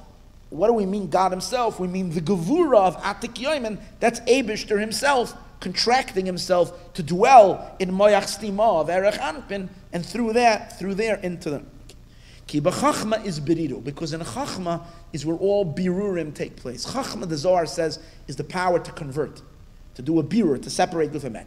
But which chachma? Not the conscious chachma, the pre-chachma. The pre-chachma that we spoke about, that's the yedua, and it is known. Okay. The b'chinas, it is known now. The b'chinas chesed Atik Yoimen. Unlike the gevura of Atik Yoimen that we said, which is enclosed in chachma, the chesed of Atik Yoimen, shoire, and it's interesting, you see how careful his words are. He doesn't say mislabesh. Earlier he says mislabesh. He doesn't say mislabesh. Shoire, it dwells begalgalta. Remember that difference. By the gevura of Atik Yoimen, he says it's mitlabesh. It encloses itself in Moyach Stima. By the chesed of Atik Yoimen, he says it's shore. It dwells on the skull. On the galgalta shehu keser the Erech Anpin. In the galgalta, which is the keter, the crown of Erech Anpin. The gevura is the Atik Yoimen. And the gevura is of Atik Yoimen, shoire. Here he goes back to shoire, even before gevura, b'chachma shebekeser. In chachma shebekeser. What's the explanation of this? Pirish gevura is the Atik Yoimen. What does it mean, gevura of Atik Yoimen? Hu inyan tzimtzum ha'oineg. That's it. Kasha yisamtsein v'yanirgash be'eze davar. When it contracts and you can sense it in something, v'azu b'pchinas keli amakabel oisei ha'oineg. When it's in a keli that can receive it. Gevaldik. That's it. Here's the idea. Do you know that at the core of our soul, is an ocean of pleasure?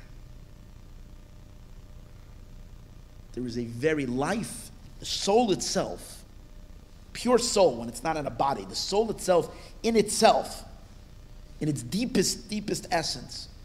If you get to, if you drill beneath the crust of the earth, eventually you're going to get to the lava, right? That's at the core. What's the lava of the soul? At the core of the soul, pleasure, delight.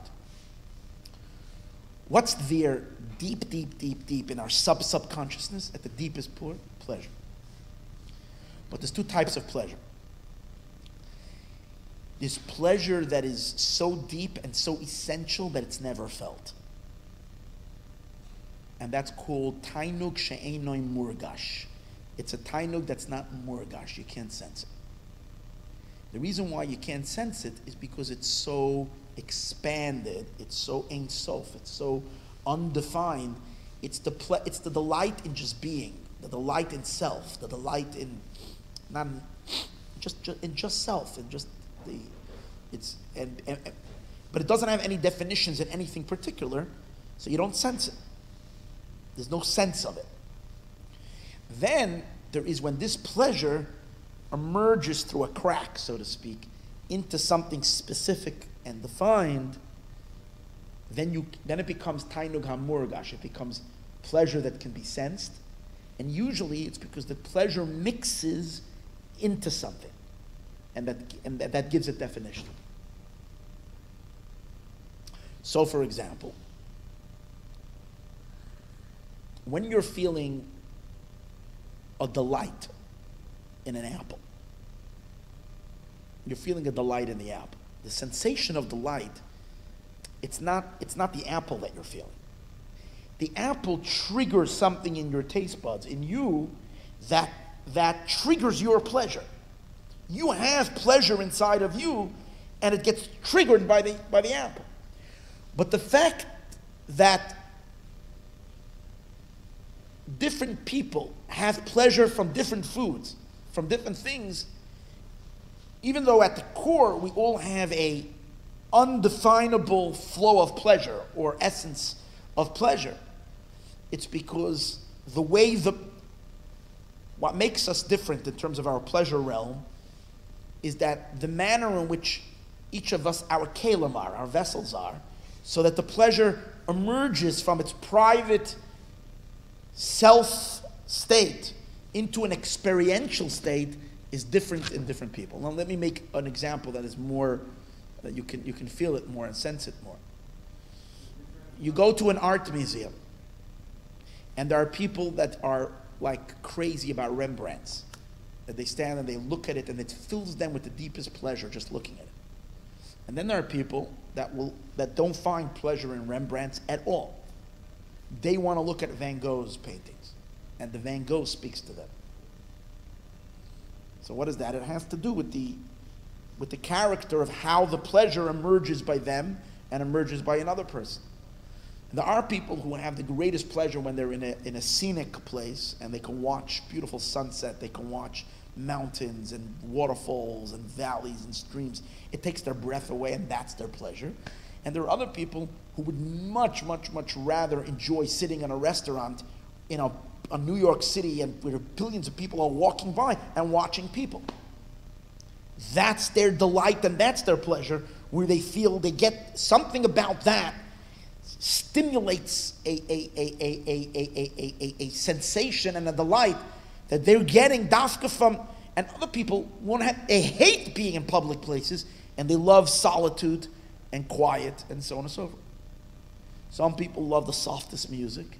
Some people are irritated by that, and they get pleasure, but only if the music is like heavy metal, rock and roll, who knows, wow, like bang. You need something very, very different, you see? So also everybody's pleasures comes out in different. But where is it really coming from? It's like you look at the subterranean waters under the earth. But then it comes out in different springs. And when it comes out in different springs on the surface, here it comes out like this, here it comes out like that, as it makes its way onto the outward. The core essential, now, one of the places you see that pleasure is very intense, B'tzalel, you can close the door in a minute. Thank you. He has 2 hands full. Thank you. So we find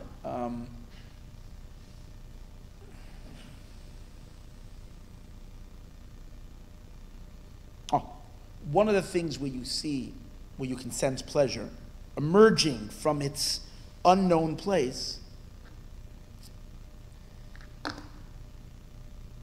when you have that flash, when you're in a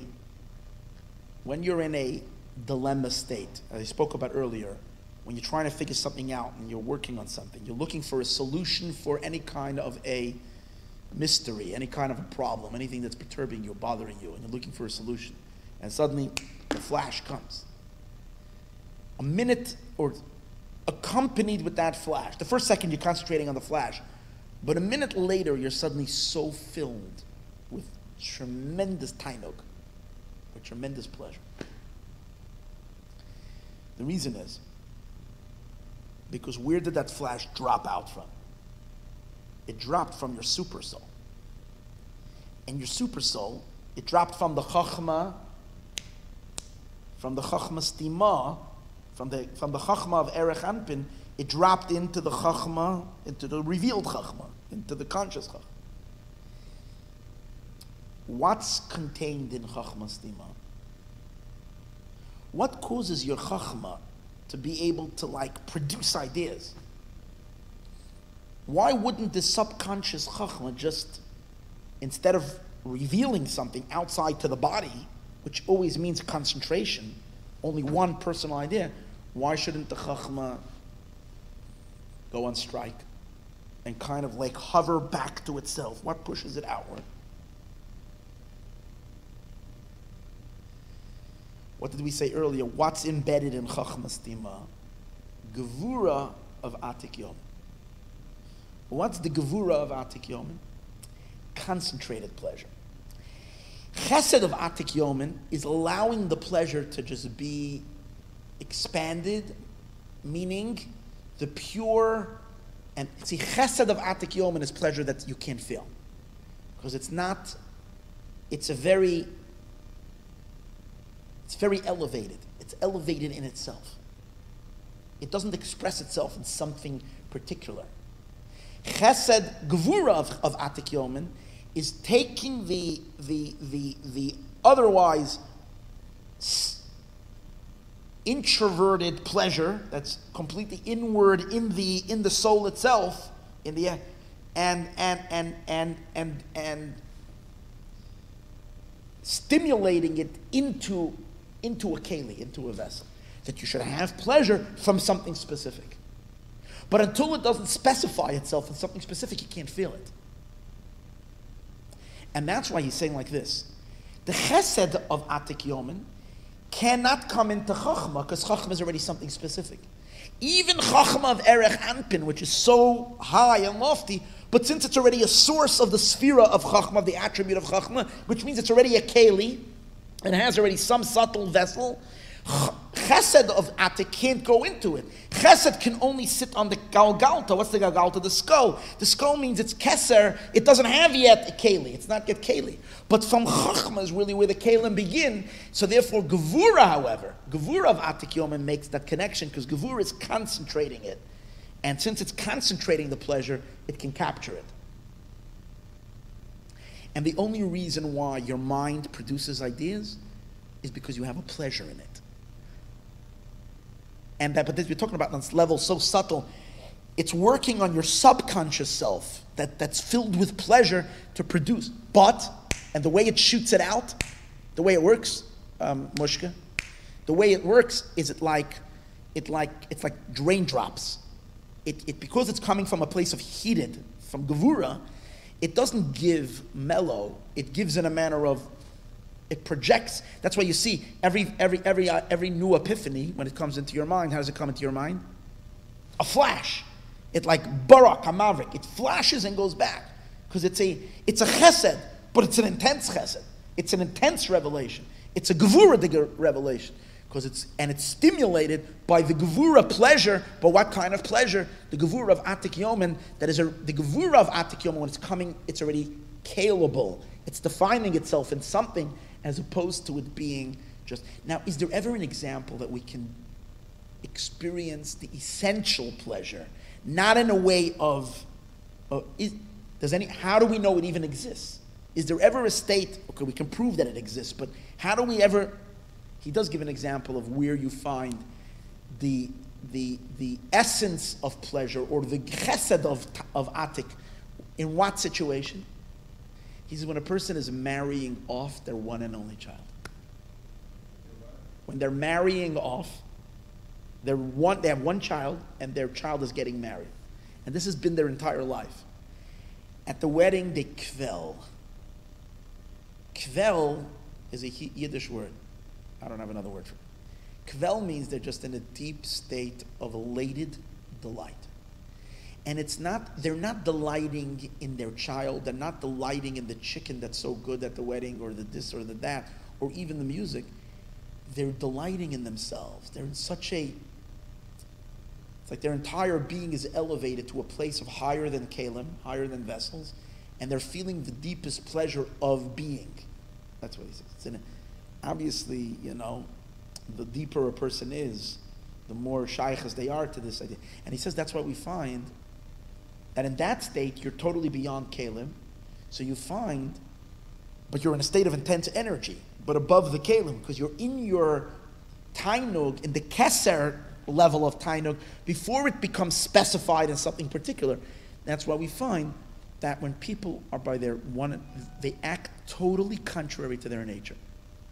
You can find a very stingy person who generally is like the most stingy, never gives a dollar, never gives a penny to tzedakah, and by their wedding, cash is flowing. Anybody that'll go over to them and ask them, even though they'll never give them anything, they have no, you don't see ever their expressed chesed, but this is their one and only child getting married. They're giving people, they're writing checks, they're giving totally opposite their character. Because they're now above Caleb, above vessels. They're in a place, they're now experiencing this Tainug Atzmi, higher than any Caleb, so they're not limited by any specifics of their character, of their personality, because the personality is the personality of their Caleb, of their vessels. And now they're hovering above their Caleb, above their vessels. This is kind of the idea that he's developing over here. So what's honey? Going back to honey.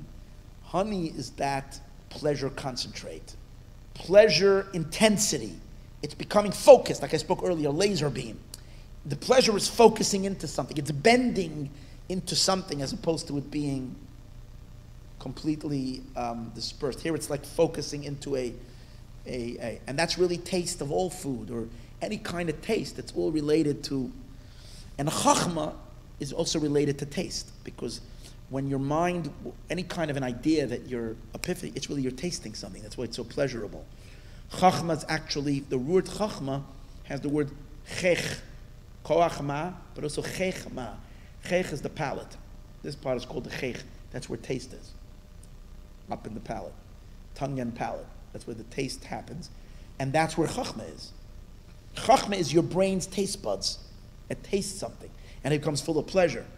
But it's only because the pleasure is becoming specified into something, as opposed to leaving that pleasure being just inherently undefined, unspecified in its complete abstraction. Let's read it inside, and I think it'll become clear. So Piddish, what does it mean? Gevuros to Atik Yoimen. What are the Gevuros of Atik Yoimen?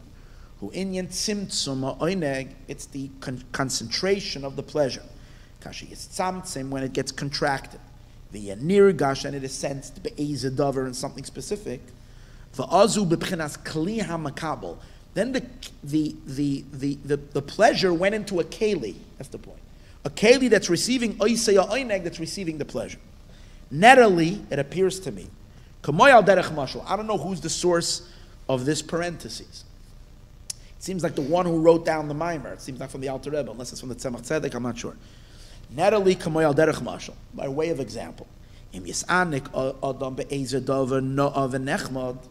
If a person finds a delight in any kind of something nice, something beautiful, or something, something precious. In a yeshkan based tzimtzumim. We don't realize, in order to delight in something, you have to have two concentrations. What are the two concentrations? Ha'echot tzimtzum hargashas ha'oneg. Number one, the fact that your essential pleasure that is beyond feeling, because it's so abstract, has now concentrated itself that you should be able to feel it. So number one, you're feeling pleasure. This that you're able to feel the pleasure, it's a little piece, it is separated from the essential, what we might say, sea of pleasure that you have, that's just too vast for your kalim to be able to feel it. That's in the yechida of your soul. The yechida of your soul is filled with pleasure, delight. But that is not sensed. Adayin. Ki ha'argasha hu megashemes es ha'oneg. Every time you're sensing something, the sense of something is already coarsening it, that you're sensing it. In its purity, you can't feel it.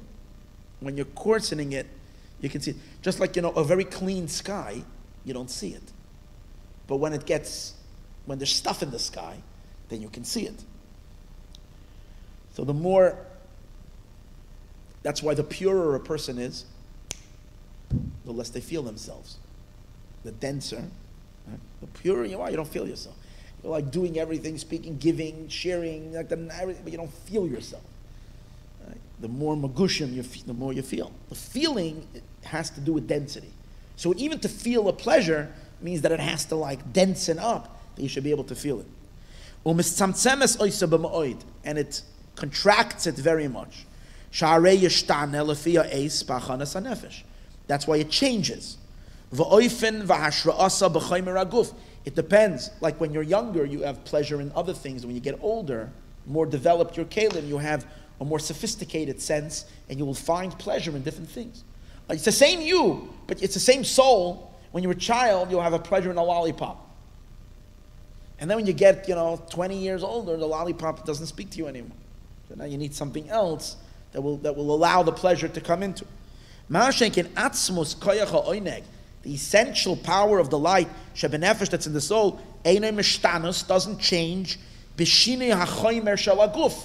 the aging of the body or the changing of the body. It's part of the essence of the soul. It's not at all in a sense that you can feel it. It is enough to those who understand. That's contraction number one. The mere fact that you can feel it is already a contraction. And the second tzimtzum, it's that you're sensing this pleasure in something specific. In something very specific. As I said earlier, you like a Van Gogh. That's what kind of tickles your sensations. Someone else likes a different kind of a painting. Not in a different image. And you see, it's like people have complete different tastes and style. Some people build, you're taking all your life saving, you're building your dream house. So one person walks into the house to say, it's not, you see it all the way, it's not my style, it doesn't excite me, I don't like it. To the other person, it's like all their pleasure is in the house looking like this. To the other person, some people like, modern, and some people like, what do they call it? What? Not contemporary, very modern, like vintage or old or whatever. And it's a whole different pleasure, yes. So if it's like just one of those symptoms, it's more powerful? It's more, if it only has one, not two? Yeah, because you haven't yet specified it. So it's two levels. When we feel pleasure in stuff, in things, in experiences, it's because the pleasure was reduced twice. Reduced once that the pleasure can come into a state of feeling, so that's already a concentrate. Secondly, it was reduced in a specific experience where the pleasure is flowing through a particular experience. That's a second drop. There are some people that have a pleasure in seeing this, and they don't get any pleasure from a different seer, from a different piece of art. That other people do get pleasure at it. And the other person doesn't have any tainug, then what this person has is tainug. The imkain comes out of it's that this oneg goes down to a specific chelek, to come down in a specific manner. The thing that you're getting pleasure,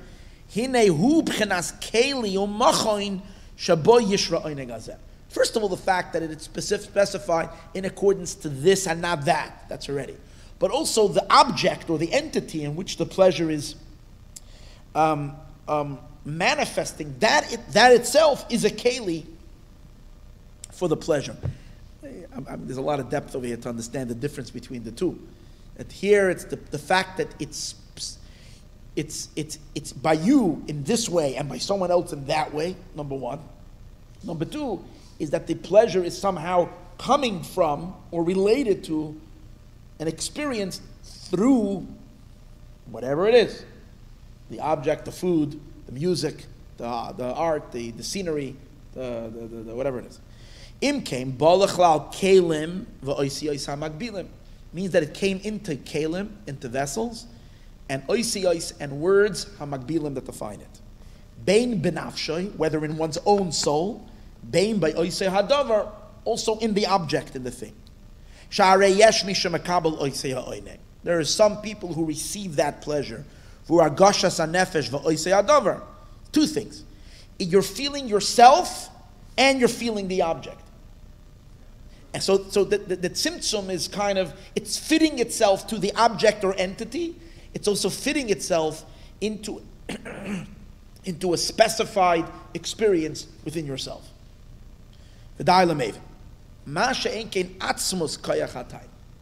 Which isn't the case with the essence of the power of pleasure, nefesh, that's in the soul. It's not at all, you can't be conscious of it. It's not in anything specific. It's not in a specific manner, and it's not in a specific object or entity. That should limit it, that should change it.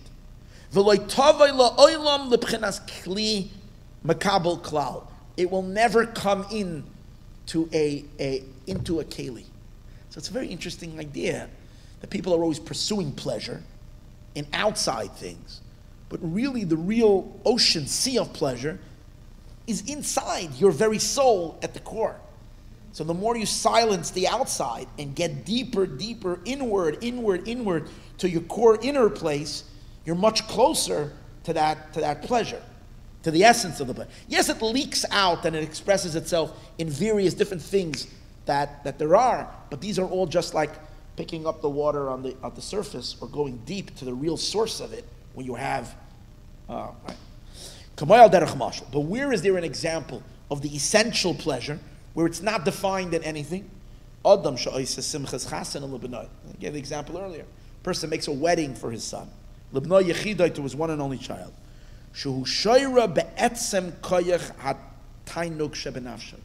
At that moment, at the wedding, the person is now dwelling in the essential pleasure, power of pleasure that's in their soul.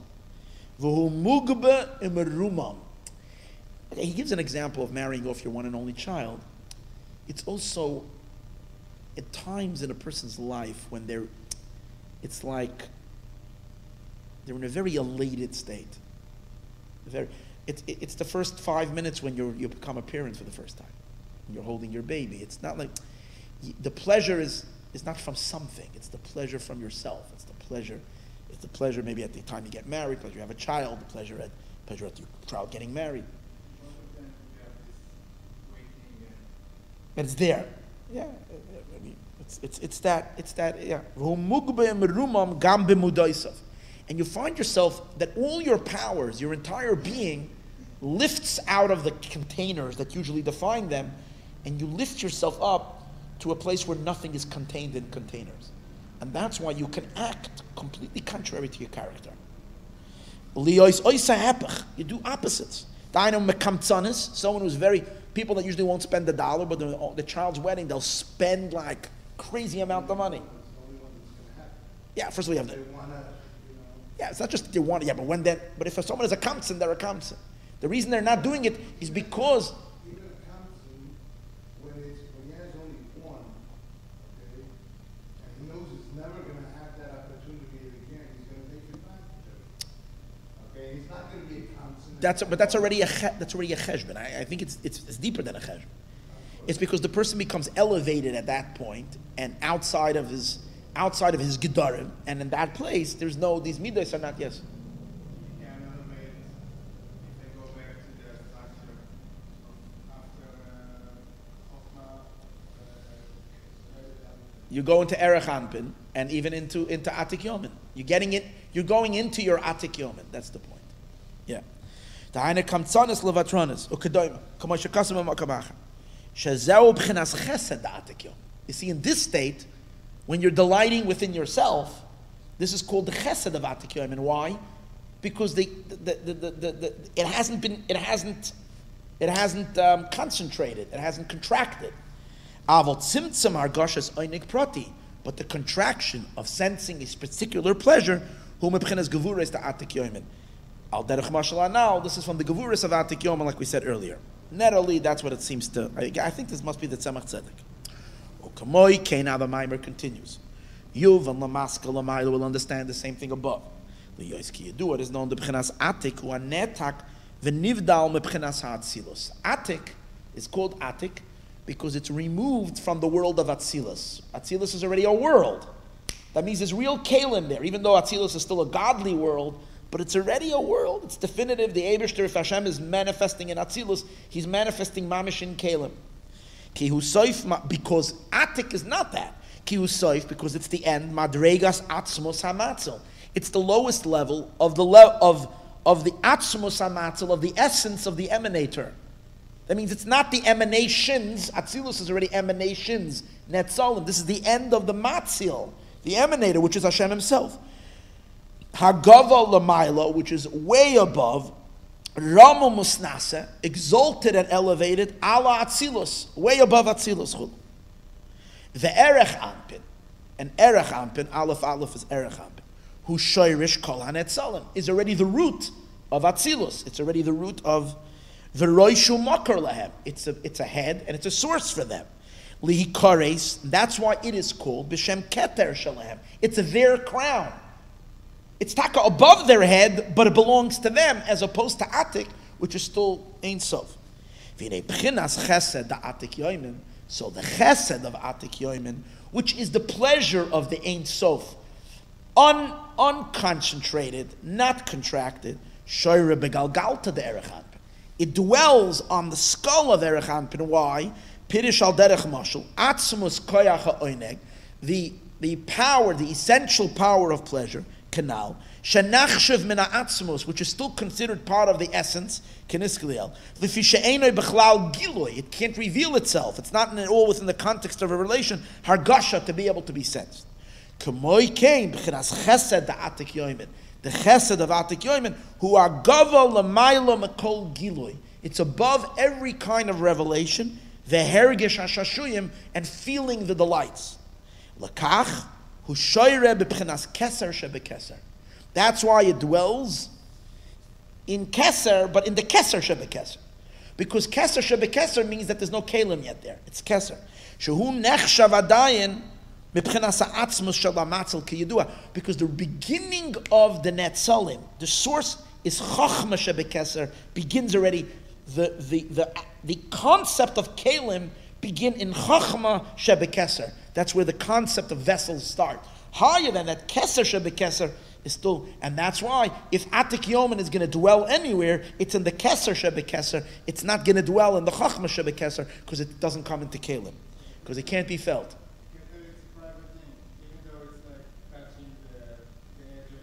Yes, it's still already, but again, the Keser is the private, but mainly from the Chachma Shebekeser and onward, not the Keser Shebekeser. B'chinas gevura is the Atik Yoimin, but the gevura of Atik Yoimin. Shehu al derech mashal hargashas hashashuyim. It's where you're sensing already the pleasure, the delight. Shehu kvar b'chinas keli. It already came into a keli. V'oisiyos. It came into letters at tzimtzum, which is already contracted canal. Hushoyra, this can dwell b'chachma shebekeser, in chachma shebekeser. Shehu roish umoichin.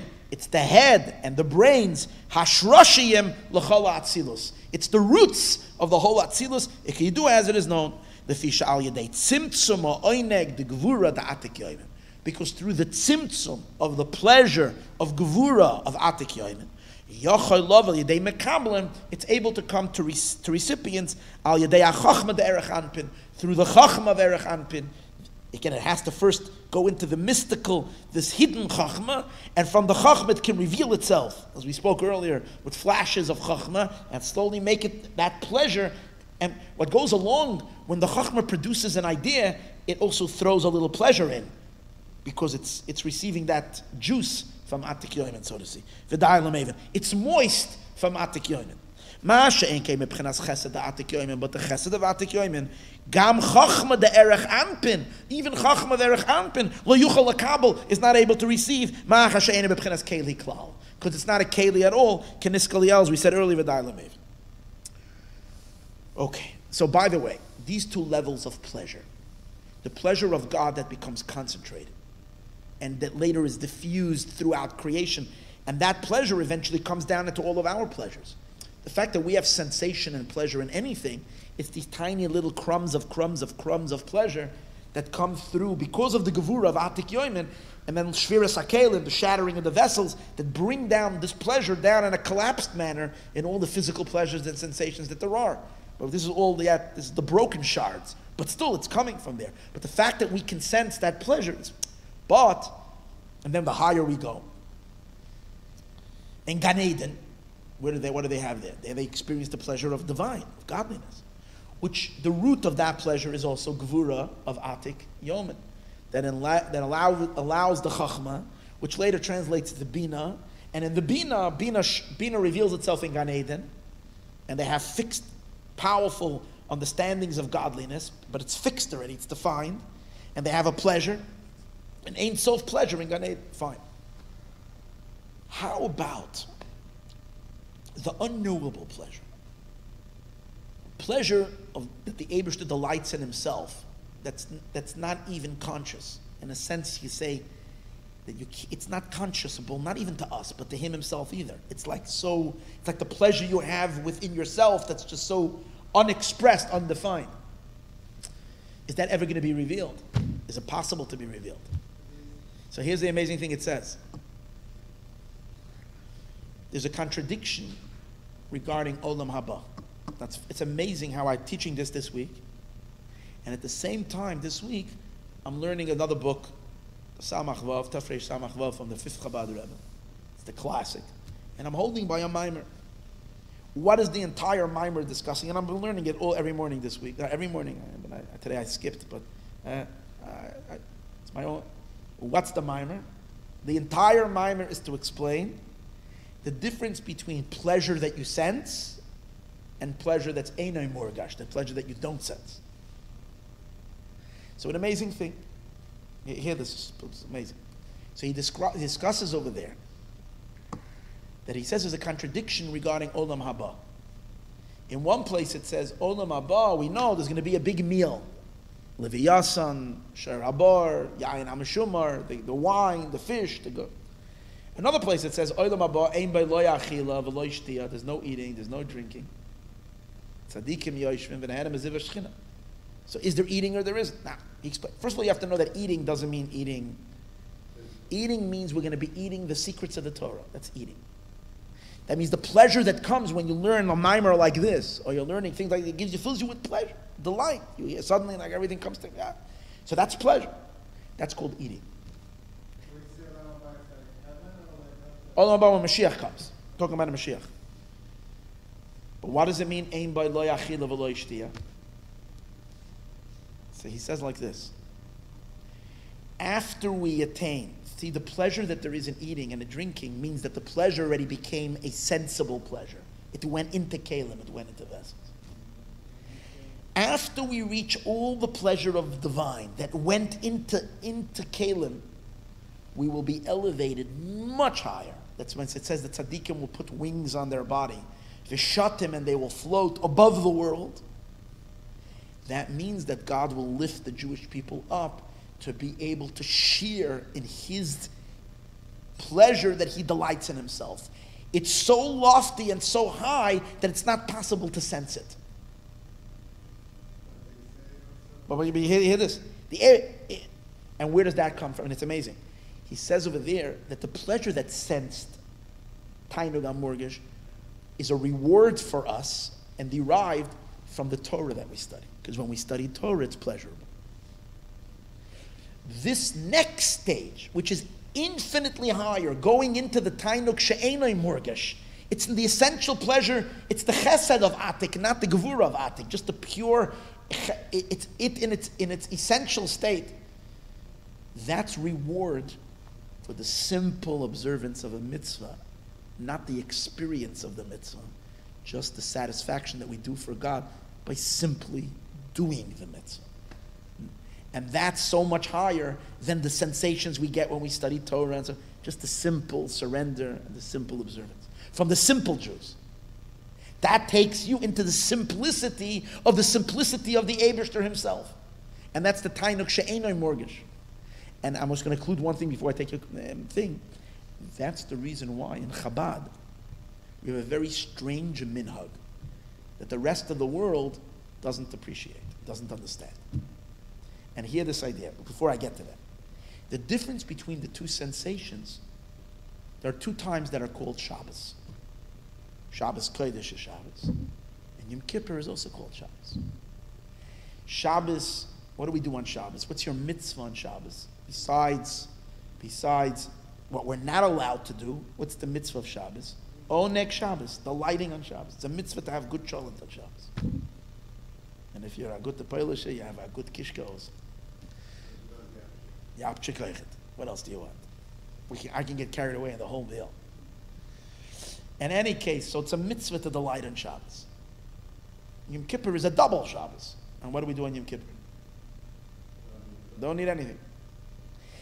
And here is where you know that you're totally, here's when you know that you're totally like not connecting. When you learn this, and it says in Chassidus, you know what Yom Kippur is. You know why you're not eating, you know this? Because you're being elevated, not to the pleasure that you can feel, but to the delight that's beyond feeling. That means that Yom Kippur is supposed to be a day of like, you're beyond any sensation of pleasure. So if you find yourself being miserable on Yom Kippur, I'm looking at the time because you're hungry, and this and that anyway. Yom Kippur, in essence, Yom Kippur is supposed to be a place you don't have to eat. You're in this delight. I don't feel it. It's beyond feeling. It's tainuk she'enoi morgish. That's why Yom Kippur is olam haba. Quite on the contrary, the body has to disassociate itself from every kind of thing that gives it pleasure. And you're in a place deeper than all pleasure. You're in the essence of pleasure. You're swimming in the ocean of pleasure. But because it's so vast and endless, it's not concentrated into something specific. So that's the reason why, here's the minhag Chabad, that even on Shabbos, we also are elevated to that level. Since Chabad is so futuristic, Mashiachtic, so even on Shabbos, we have a partial Yom Kippur. Everybody in the world eats 3 meals on Shabbos. In Chabad, the minhag is that the third meal, we don't wash. Halachically, you're supposed to eat something. You have to eat. Even in Chabad, you're supposed to taste. So you fulfill the mitzvah. But in general, it's not eating shalosh shudas. And people look at it. Okay, not eat shalosh shudas. And the answer is, since it's the third meal, so it's representing the ultimate aliyah. And it's interesting, in the pasuk it says 3 times hayom, and by Shabbos. And from the 3 times hayom, we learn out that we have to eat 3 meals. It says, Moshe says to the Jewish people, Ichlu hayom, eat it today, ki Shabbos hayom, hayom loy timtza'ohu basada. You shouldn't find it in the field. 3 times hayom. So from there, we learn out shalosh sudas. The interesting thing is, by the 3rd time it says, the first time it says, Ichlu hayom, eat today, ki Shabbos hayom, because it's Shabbos. The 3rd time it says, hayom loy. It says, today not. Which means that, so in Chassidus it says, it's because the 3rd meal is a pleasure not through a particular action, it's through a non-action, because you're entering into this non-definitive pleasure where it can't be defined.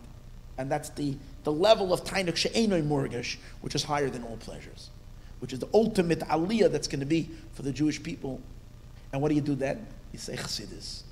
Because Chassidus is shaykh to that level. But that's the idea. What was your thing that you were going to tell me? What was the same? You have mitzvah, it's like this feeling it's your body as well involved. What? You have mitzvah, your body involved. Yeah. In the mitzvah. Yeah. The body is going to be in that state too. Olam haba, the ultimate state is body and soul, not without soul. And the body itself is going to enter into that state of oneness with God. To be able to be in that, experience the non-experiential pleasure. Yeah.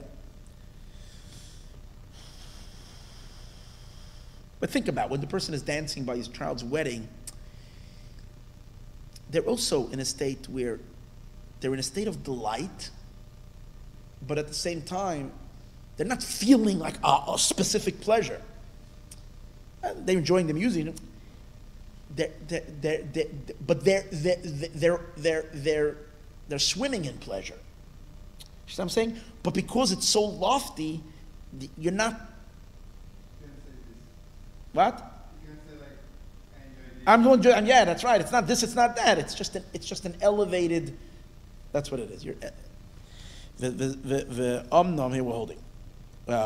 Mash and Cain. Oh, hold on. Ubezeh Yovan. Oh, this is what we're holding. Ubezeh. We'll say learn a little further, and then we'll take the break. Ubezeh Yovan. With this, we'll understand. Mashanech lekua mekubalim. The mekubalim have an argument. Ima chachma hu din. If chachma is din, or chesed or chesed. It's an ancient argument amongst the mekubalim. Chachma, is it judgment or is it kindness? Now we know that if we set up the system, we have chachma, chesed, netzach on the right side, bina, gevura, hod on the left side.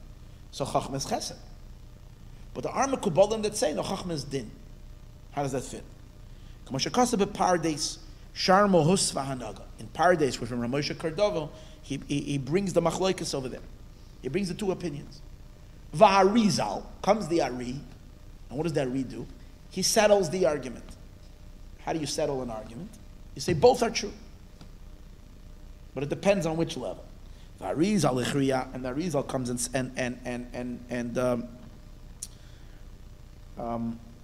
settles the argument. Sheshneim emes, they're both emes. Shalapa'am and murak chesed. There are times when it's only chesed. Kishahu bekavin yamin usmoil. In Atzilus, once it's manifest, in Atzilus, chachma is on the right side, it's only chesed. Oz, chachan miyamin. Chachan stands for chachma chesed netzach, miyamin is on the right side. Ikishu lamai lama kavin, but when it's above kavin, when it's above lines, dahainu bebchinas chachma shebekeser, when it's still in keser there's no kavin, because keser, when I said before, there is chachma, there is bina, in Erech Ampen, you can't divide it. It's one Inyan. In subtle, shebisubtle is chachma shebekeser. So there is no, you can't point to a right, a left, and a middle, because it's just simple energy. But, so on that level, in chachma shebekeser, shemislabish boy b'chinas gvura da'atik yoymin. In chachma of keser, so it's chachma, but the neshama of it, the soul that's inside of it, is the gevura of atik yoyim, who din is din. But over here, the din is not bad. What's the din? It's concentrated, so you should be able to feel something. It's not a bad din. Without that, it's all, the energy is just too vast. Va'oz dafka tikra chachma eden. But guess what? That's when it's called Gan Eden. And Chachma is not even the Gan, Chachma is the Eden. Because if it doesn't concentrate, if put it this way, if the water is water, but it's not coming down in a vortex to serve as a thin concentration, like when you have water that goes into a whirlpool, and suddenly, and as you can see, look at it's like the ocean of pleasure, and suddenly at one point it becomes intense, and it becomes a funnel. And through there it can channel God's infinite pleasure into an experiential state. So when it goes into that state, then it's called Eden. Al Shema Oineg, because of the pleasure. But it needs to have din in order to make that happen. Well, Beer calls an explanation of all this as follows. In the Yedua, it is known the Mekor Moitza Haskola Hagluya Hu Anikra Maskil. What's Eden? Eden is where the source, where all Gan Eden comes from. What's Gan Eden? A place where where they have tremendous what? Chachma in godliness. They have Bina and understanding in godliness. Which that Bina experience is coming from Eden. So Eden is the drop of the Eibishter, of God, that's becoming knowable. Without that drip drop, Hashem is completely unknowable. Okay? So that mucker that brings out the Chachma, Hu Anikra Maskil, that's called Maskil. For Hu B'chinas Chachma Stima. Remember I said earlier, Maskil. It's where the Chachma comes from. For Hu B'chinas Chachma Stima, this is the hidden Chachma. Ubo Yishra Oineg Anirga Shanal. And that's where the sensational pleasure dwells. Like we see Shachachmas Adam Ta'ir Panav. That's why we find that when a person experiences Chachma, their face lights up with pleasure. Ba'oineg nifla, an incredible pleasure. Keshamamtzi muskal chadash. when you find a new, I love that. That's one of my great delights is when I'm giving a class and suddenly you see that the eyes of people like just boom. You can actually see a change in people's faces. It's like you can see the eyes start shining because it's a burst of energy from the soul. It's a burst of pleasure. It's like, wow. When something new hits you. But as great as you are when you see it, but it's so much stronger when you yourself innovate it. When it's like your own innovation, it's like, oh wow, you get so excited, you get so sparked with life. This oneg that is sensed in the seichel achadash, in this new idea, shehimtzi, that you innovated, even though it was coarsened. The pleasure has now been coarsened into the seichel. It's not the wisdom, the idea that is the pleasure. The wisdom is intellect, it's a concept, that's not the pleasure. The pleasure is something that's inside of it, it's a juice that's inside the idea. It's metzias, it's way above the chachma and the seichel. Elohu mebchinas atzmus koyach hatainug. It's from the essence of the power of pleasure, shebebchinas yechida shebenefesh, that is in the deepest core of the soul. Rak shehushpal, it just lowered itself down, v'yarad b'maskel. It's basically when you opened up to your subconscious, a little pleasure juice kind of fell out from your soul downward, and suddenly pleasurized the experience of conceiving a new concept. So that's why you're suddenly filled with pleasure, because in conceiving new ideas is almost one of the only times when you're accessing your what? Your subconscious. You're accessing that window. That's what I'm saying? Because you get it. Why is also the experience of intimacy, physical play, create such a great delight? And also because in order to create a child, you're drawing from your subconscious, from your super self. Because if you're only drawing from your conscious self, you couldn't create an entire human being. It's only because you're drawing of your essence. Every time you touch that essence place, it draws pleasure down. Because you're bringing out a new concept. So the main makar that's giving the seichel hachadash canal is this pleasure source. There's another thing he's saying. The power of maskil, the factory. You have a machine in your subconscious, the machine that makes ideas. It's cold. Seichel in general is cold. So it's also cold. It would rather just be shut down and say, I'm out of service today. I'm sorry, come back tomorrow. No ideas for you today. Right? Closed for vacation. And you have to find that sometimes, like, you experience, writer's, what is it called? Writer's block, or, it's not happening. Why? Because essential, the koach hamaskil is not hot. It's cold. But the gevura of atik yomin that's inside of it, that's where it's the intensity of the pleasure that's inside of it that drives it, warms it up, and gets that subconscious creative mind to create ideas. So it comes out, since it was this juice of the pleasure, the intensity of the pleasure that juiced it up and warmed it up, that it should create an idea. That's why when the idea comes in, the pleasure comes along with it, and that's why you feel such delight in that pleasure. Because chachma is from the nature of water, which is cold. It doesn't give birth. Canal. In order to create something, it comes from heat. The heat generates just like we physically, that a person will only create if their body is heated up. And not coldness. That's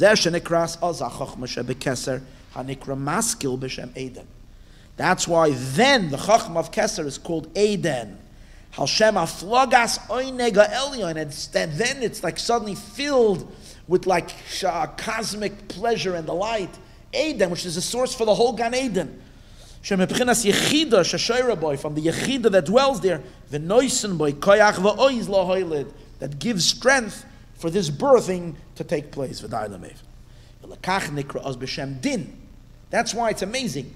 That Eden, which is so intense pleasure, is also called din. It's called judgment, because if it doesn't concentrate, it's not din, if it's not intense, then it's useless. It's meaning it wouldn't produce anything.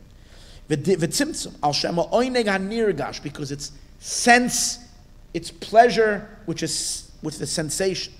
Din v'tzimtzum legaba atzmos oineg.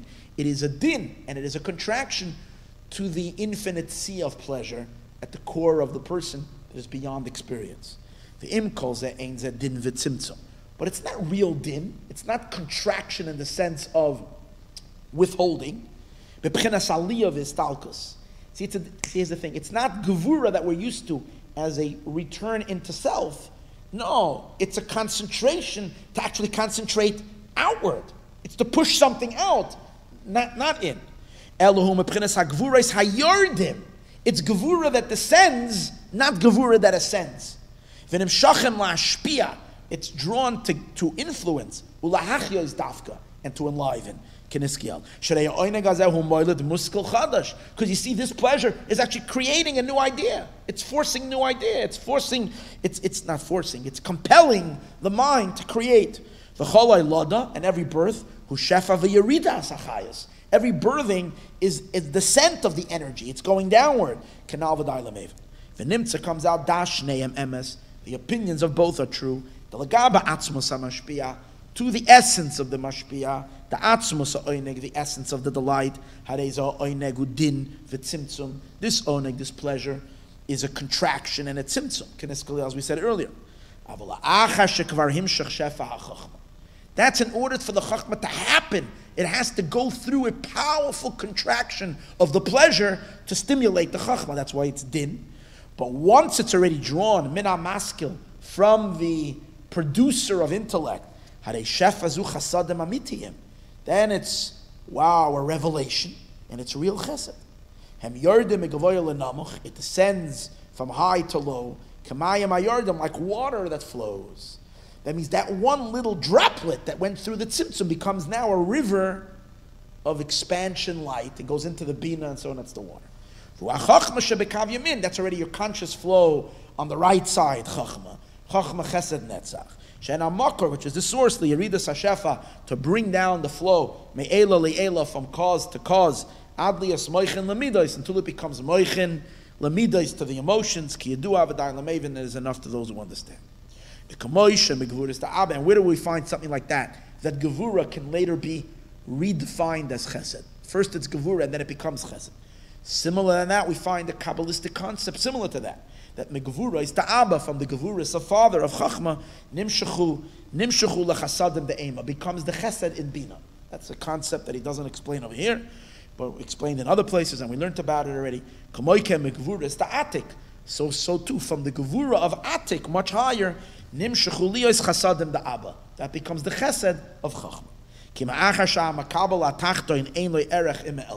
The main problem is that we're dealing with a recipient that has no connection to who? To the infinite expanse. There's no meeting point. And since there's such a vast difference, the only way anything can move from there and transport down here is only if it will go through a very tiny little keyhole. For that, it needs a powerful what? Concentration. And a powerful tzimtzum. Hamashpia kiyido, that's the din, that's the judgment. Imke masha nikra gevura is v'tzimtzuma is be'elyon. What is considered gevura and contraction to the one above, who b'chinas chasadim b'mekabel, is considered a chesed by the recipient. Ki ha'mekabel la yuchel lekabel ki em tzimtzuma shel elyon. The mekabel can't receive only from the contraction of the one above, ki yidu, as it is known. V'chein kan, and the same is over here. Chasadim da'aba, the chesed of chachma, nimshuchu rak mebchinas gevura is the atik yoimen, is drawn from the gevura of atik yoimen, shehushpal, that was lowered, v'yarad b'chachma stima, and it descended in chachma stima, keniskal, as we said earlier, v'day lamevin. Okay. So what are we now? We're at the halfway point. First we're going to take a break. Then we're going to see.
Chaim.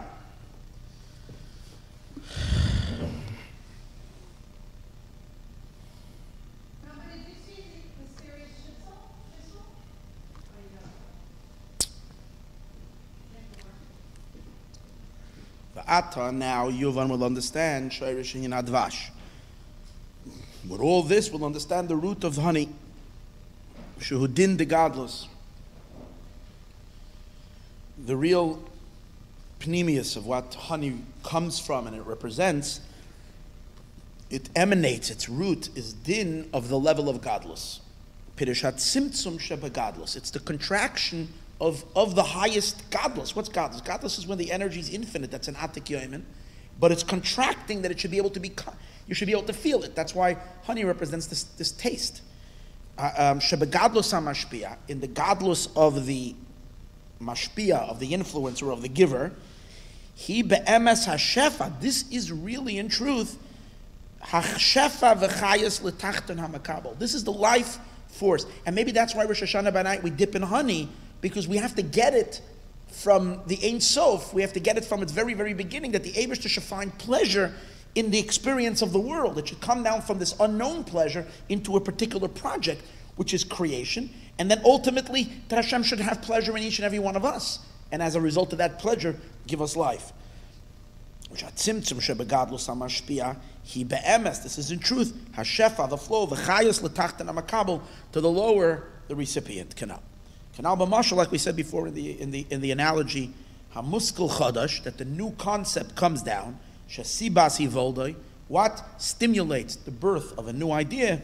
From Gevura is to Atik Yoimin, it's from the Gevura level of Atik Yoimin.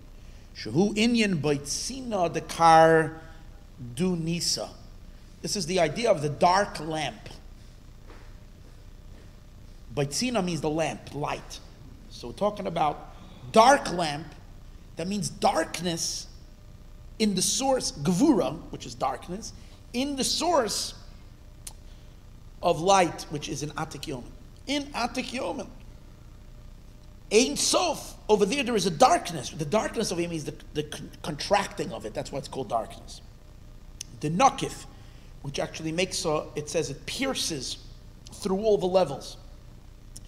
Shu Kav Hamida, which is also the Kav. We know in Kabbalah, we know that there is a Kav Hamida, there is a measuring that measures everything out.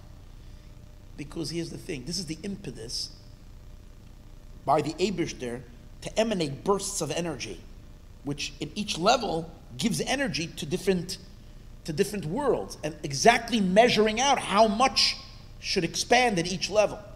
It's this Gevura of Atik Yoimin. Shebe Chachma Stima, that is in this concealed state of Chachma. Kav HaMoide, this is the measuring stick, because as we said earlier, without that the energy is just flowing without any concentration, without any focus. Of an explanation of the matter is Leo's can be emes, because in truth, the truth is like this. He says every light that ever emanated from the emanator should naturally retract back into its source. Every light, because why would light want to go further away from its source if its source is its source of giving it its existence? So everything wants to exist stronger. So if light comes from the source and the source is emanating, why would it want light? Why would light travel farther and farther? Which means it's basically what light is really doing is it's traveling into its own oblivion, because the further it's going, the weaker it's going, and in the end it dies. Now, why would it do that? You would rather stay where? Cuddled up in what? Cuddled up in what? In your source. Every light that is emanating from the emanation of the emanator should naturally return and revert back to its source. Bimatzel in the emanator. Because every descent means a tremendous lowering of oneself. And that's why Yitaka says that Hashem is compared to a consuming fire. Just like fire, what is fire? The nature of fire is to go up. Because light and is always in a state of istalkus, of departing back to its source, keteva eish, like the nature of fire. like stated on the pasuk of Atem Nitzavim. So really, the energy of Hashem should retract from creation. We need to understand, mihu hama'akvan. Remember we spoke earlier, that honey serves as a preservative. And what that really means is it keeps the body, it keeps the soul in the body, as opposed to the slow escaping. Naturally, the soul should escape the body. So, what's holding back any emanation from going back into its source, from being sucked back up into its from going back to its source? Another thing, not only that, but that it puts into them the opposite of their nature. They descend, and they flow from up, down, and down, and down. Like we know, whole Seder Ishtalshalos, everything emanates from world to world. Everything manifests first in a more abstract energy state, and then it becomes more physical, more defined, more constricted. Why are things moving in that direction? Doesn't make any sense. From cause to effect. The idea is, it is explained earlier, that there is a type of gevura shem hepech is talkus. There is a type of gevura that works opposite of histalic, of moving back into its source. There's a type of gevura that's dafka mashpia with gevura, like we said before, to give birth to a child, the nefesh in the blood, rain, and all these things. It's the yerida of aham shacha, or as we pointed out earlier, that's the idea of gevura da'atik yomin. It's concentrating to go downward and to define itself rather than to undefine itself like it is in its sea of pleasure above. It's a descent and join down to give hashpa and to enliven ruach shvolim, the spirit of the lowly chul. And the same is also in Eibchen gevura da'atik yomin. This is the same idea of gevura da'atik yomin. So the whole thrust is amazing. The whole thrust of existence, it's all dependent on this gevura level of atik yom. Or else everything would be sucked up back into God like a big black hole, but the opposite. Everything back into the Eibishter. So gevura da'atik yomin, kav hamida. This is this measuring stick. Hamoirid that causes as kol ila, every source sheyeh nishpal, that it should lower itself down, v'yorid ba'olol heimenu, and it should move down into the thing that is affected by it, which means in Chassidus, in Kabbalah, in the philosophy, we took ilah va'olol is cause and effect. The effects are always lower than the cause, but the fact that the cause is lending its energy into the effect, into the is Pirishanim Shach, that from the father there should be a son, and from the son there should be a grandson, and a great-grandson, and so on. Pirishanim Shach Shefa Gevurais. So you have to have a Shefa of Gevura. Gevura Shebechesed. That's the point. It's the Chesed itself wouldn't do that. The Chesed would emanate, but very quickly it would just go right back into its source. But the Gevura Shebechesed, what it does is it pushes it out firmly.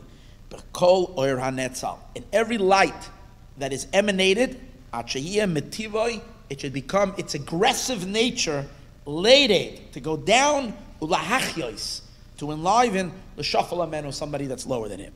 The shoyrish umakar klali yeshafazu, and the root and the source of this shefa, hu inyan akav amida. This is the kav, the measuring.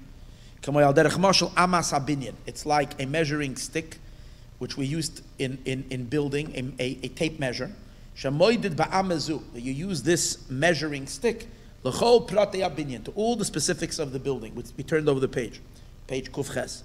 There should be this measurement for kach amois, should be so many amois, and there should be the kach for kach, and this one should extend so much. This room you should stop and put the wall over here. Here you go further, you want a large room, and so on and so forth. Kach for kach amois chol.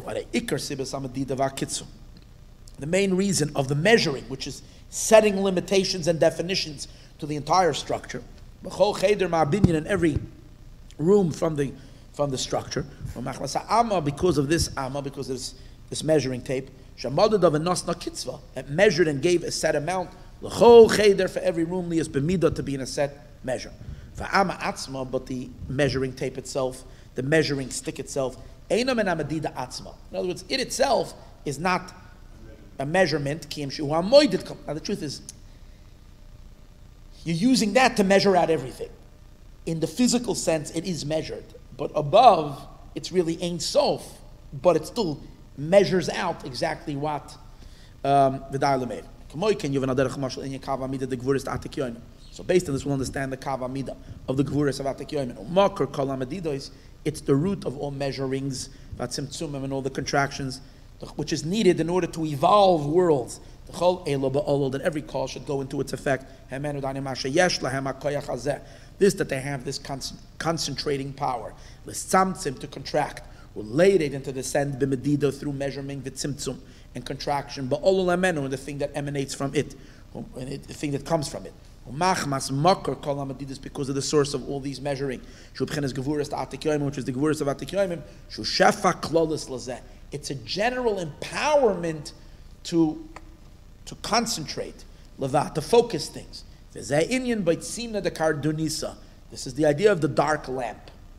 Because it's an emanation, it's light, but it's dark because it's the power of Gevura, the power to, the Nakif that creates a piercing, it pierces through all levels. The Nakif, sheyorid v'nishpal canal that goes down, down, down. In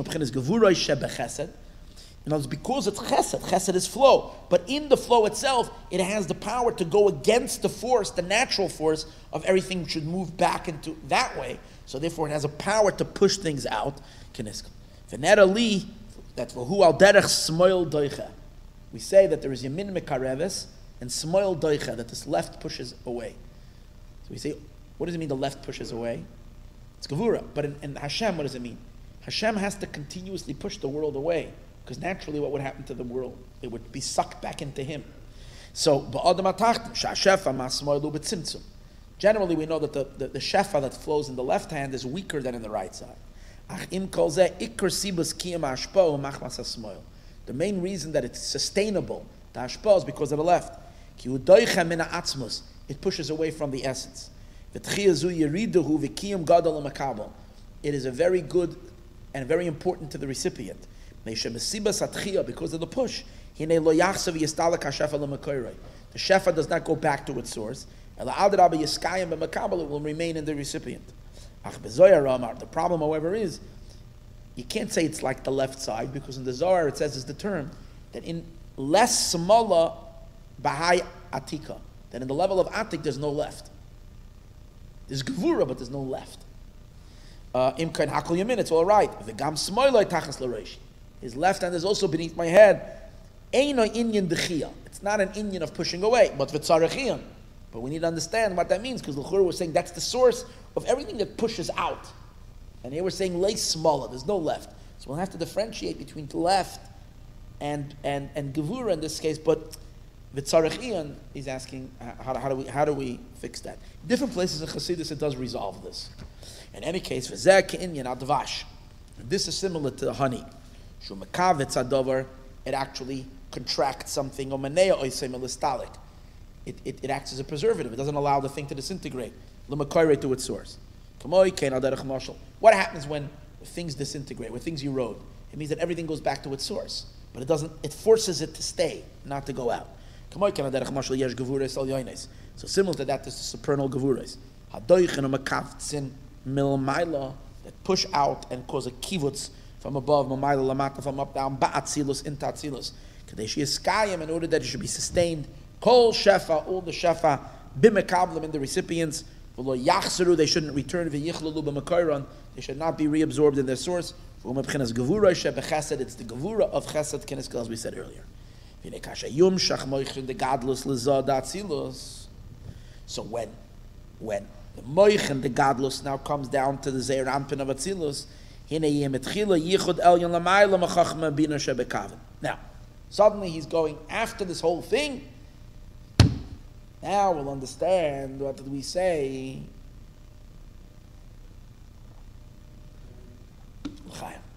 Now we'll understand, we learned all the way at the beginning today. Beginning. We were saying that after the Jewish people were freed from Egypt, they went up to Eretz, Zavas, Cholov, Udvash.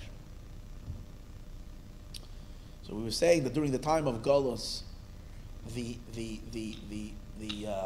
Yud Kei Vav Kei was being developed in us. And then it was birth, it was born. And then it needed the Cholov and the Dvash. So how does that work? When we're going to draw down Moichen de Gadlus to the Zeir Anpin of Atzilus, broad Moichen. So in order, you have to get that Moichen. So you need to be able to get something to flow down. So it needs to be a Yichud Lamayla Machachma Bina, Shebekavin. Higher than the Chachmem Bina. Because as we said before, you have to start with the Gevurais of Atik Yoimin going into Moyach Stima. First there has to be the Chachma of Keser. Maha'aras Gevurais to Atik Yoimin, from the ray of Gevura of Atik Yoimin. Shehu B'chenas Din de Gadlus Kanal, which is this great din of Gadlus. V'hu HaShoresh HaAmiti. This is the real Shoresh. Lahamtzi Metzias Din de Gadlus, to create this din. Gam Bezah. To bring in the din gadlus in Zah, which in the Zeir Anpin, which is the Dvash, to help it preserve itself. Also, this will also understand Masha Yesh B'Teva HaDvash. We'll also understand another thing. Why honey has the nature lahapach merira lamiska, to actually convert something. If you let something soak in honey a long time, we said before, it preserves. But afterwards, you know what it will do after it preserves it? It will actually take it and turn it into honey. Yeah. It will take something that falls into it and turn it into honey after a very long time. First, it preserves it. It's a halacha. The halacha is when you're allowed to have bee honey, right? You're allowed to eat kosher. And the reason you're allowed to, even though everything that comes from a non-kosher animal you're not allowed to have, kol hayotze min hatame is tameh, but you're allowed to eat bee honey, because we say that the bee honey is not made from the bees; it's made from the pollen, from the flowers. It's not made from the bees. They just now. The problem, however, is their feet, their legs sometimes get stuck in the honey, and their legs is not kosher. So when you're having honey, how are you allowed to eat their honey? Because there's legs of the bees over there. Like sometimes you have the little. How does that? And the answer is it's converted into the honey. It becomes honey. Honey has the ability, it becomes bottle. It's not because it becomes honey. What? It seems like it's more than bottle. It's more than bottle b'shishim. Because bottle b'shishim means it's just that we count it as if it's not there. Here it was mahapach. It took it from that and it changed it, because that's the nature of honey. And it's only by honey. Here he doesn't bring it in this mimer, but in the earlier mimer he brings that as the example for it. That the bees does that. He does that. Hold on one second over here. He brings over here, I'm just quoting from the mimer before, a page earlier. You're allowed to eat the feet of the bees, shebedvash.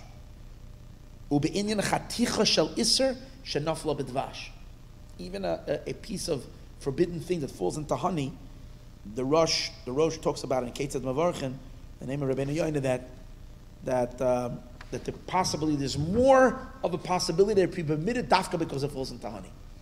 Because honey has a certain ability for that. Because the chesed is so intense.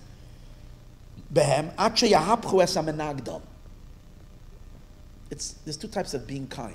The people that are kind, and they like to do kind. But if someone puts up a fight and tries to stop them from their kindness, they give up. They don't fight. But then there are people that are so intense that if someone is fighting them in their kindness, they're going to convert, they're going to fight, they're going to get it done. That's why you have people that are kind, but if there's any obstacle, they drop the project. They want to help someone, but it gets a little tough. But if someone has gevura shebechesed, they take whichever is getting in their way, and they convert it. Chesed itself doesn't have such tagburas. In the 13 strands of the beard, the takifin, that they're very intense. The kashishin, they're very tough. Even though they're 13 attributes of mercy, but they're intense, they're gevura. Eliyoisam is gevura is tesaros. They're gevura. Remember, once something narrows, it becomes laser focused, and it becomes intense. Same as here. Here is narrow, intense. They sweeten the judgments. That's why we dip the apple in the honey, dafka.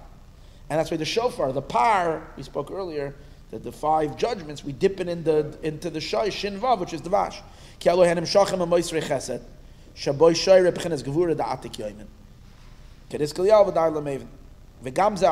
the reason, lama b'chachma de erech anpin is beridu reish peches netzutzin. All 288 sparks, they have their birur, we said earlier, in chachma v'erech anpin. Why? Because it has the gevura of atik there, and that intensity takes the things that are dark and converts it to light. Lefishum mit gevura sachsadim is the tagbura of chesed. Lahapech hasamenagit, to convert the opposite, ta'aynu achoyshech la'or, the darkness to light. V'gam yesh dugmas gevuras elum min. There's also this level similar to these gevuras, min aleph ches pei. I have no idea what this means, unless we say that it means achtos pashut, but maybe this in the back here. Rosh Hashanah, hard Rosh Hashanah here. Hold on. Let me see. I think there was somewhere.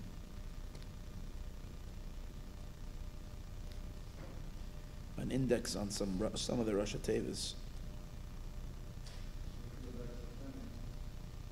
Yeah, but I don't know if this is mentioned in Tanya.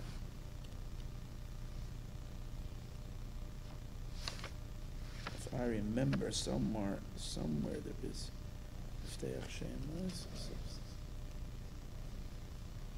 Maybe not.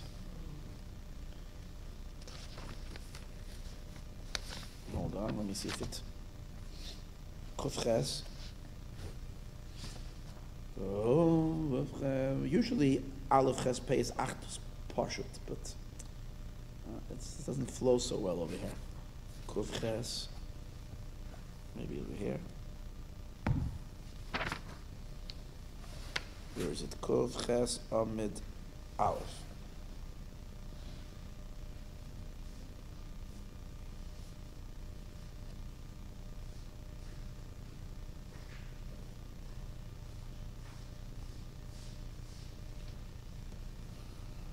Okay.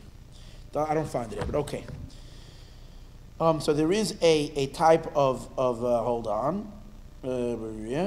Shehem gam keim chenes gevura shebechesed. It's also gevura shebechesed. Achem lamaylo mebirur reish peiches.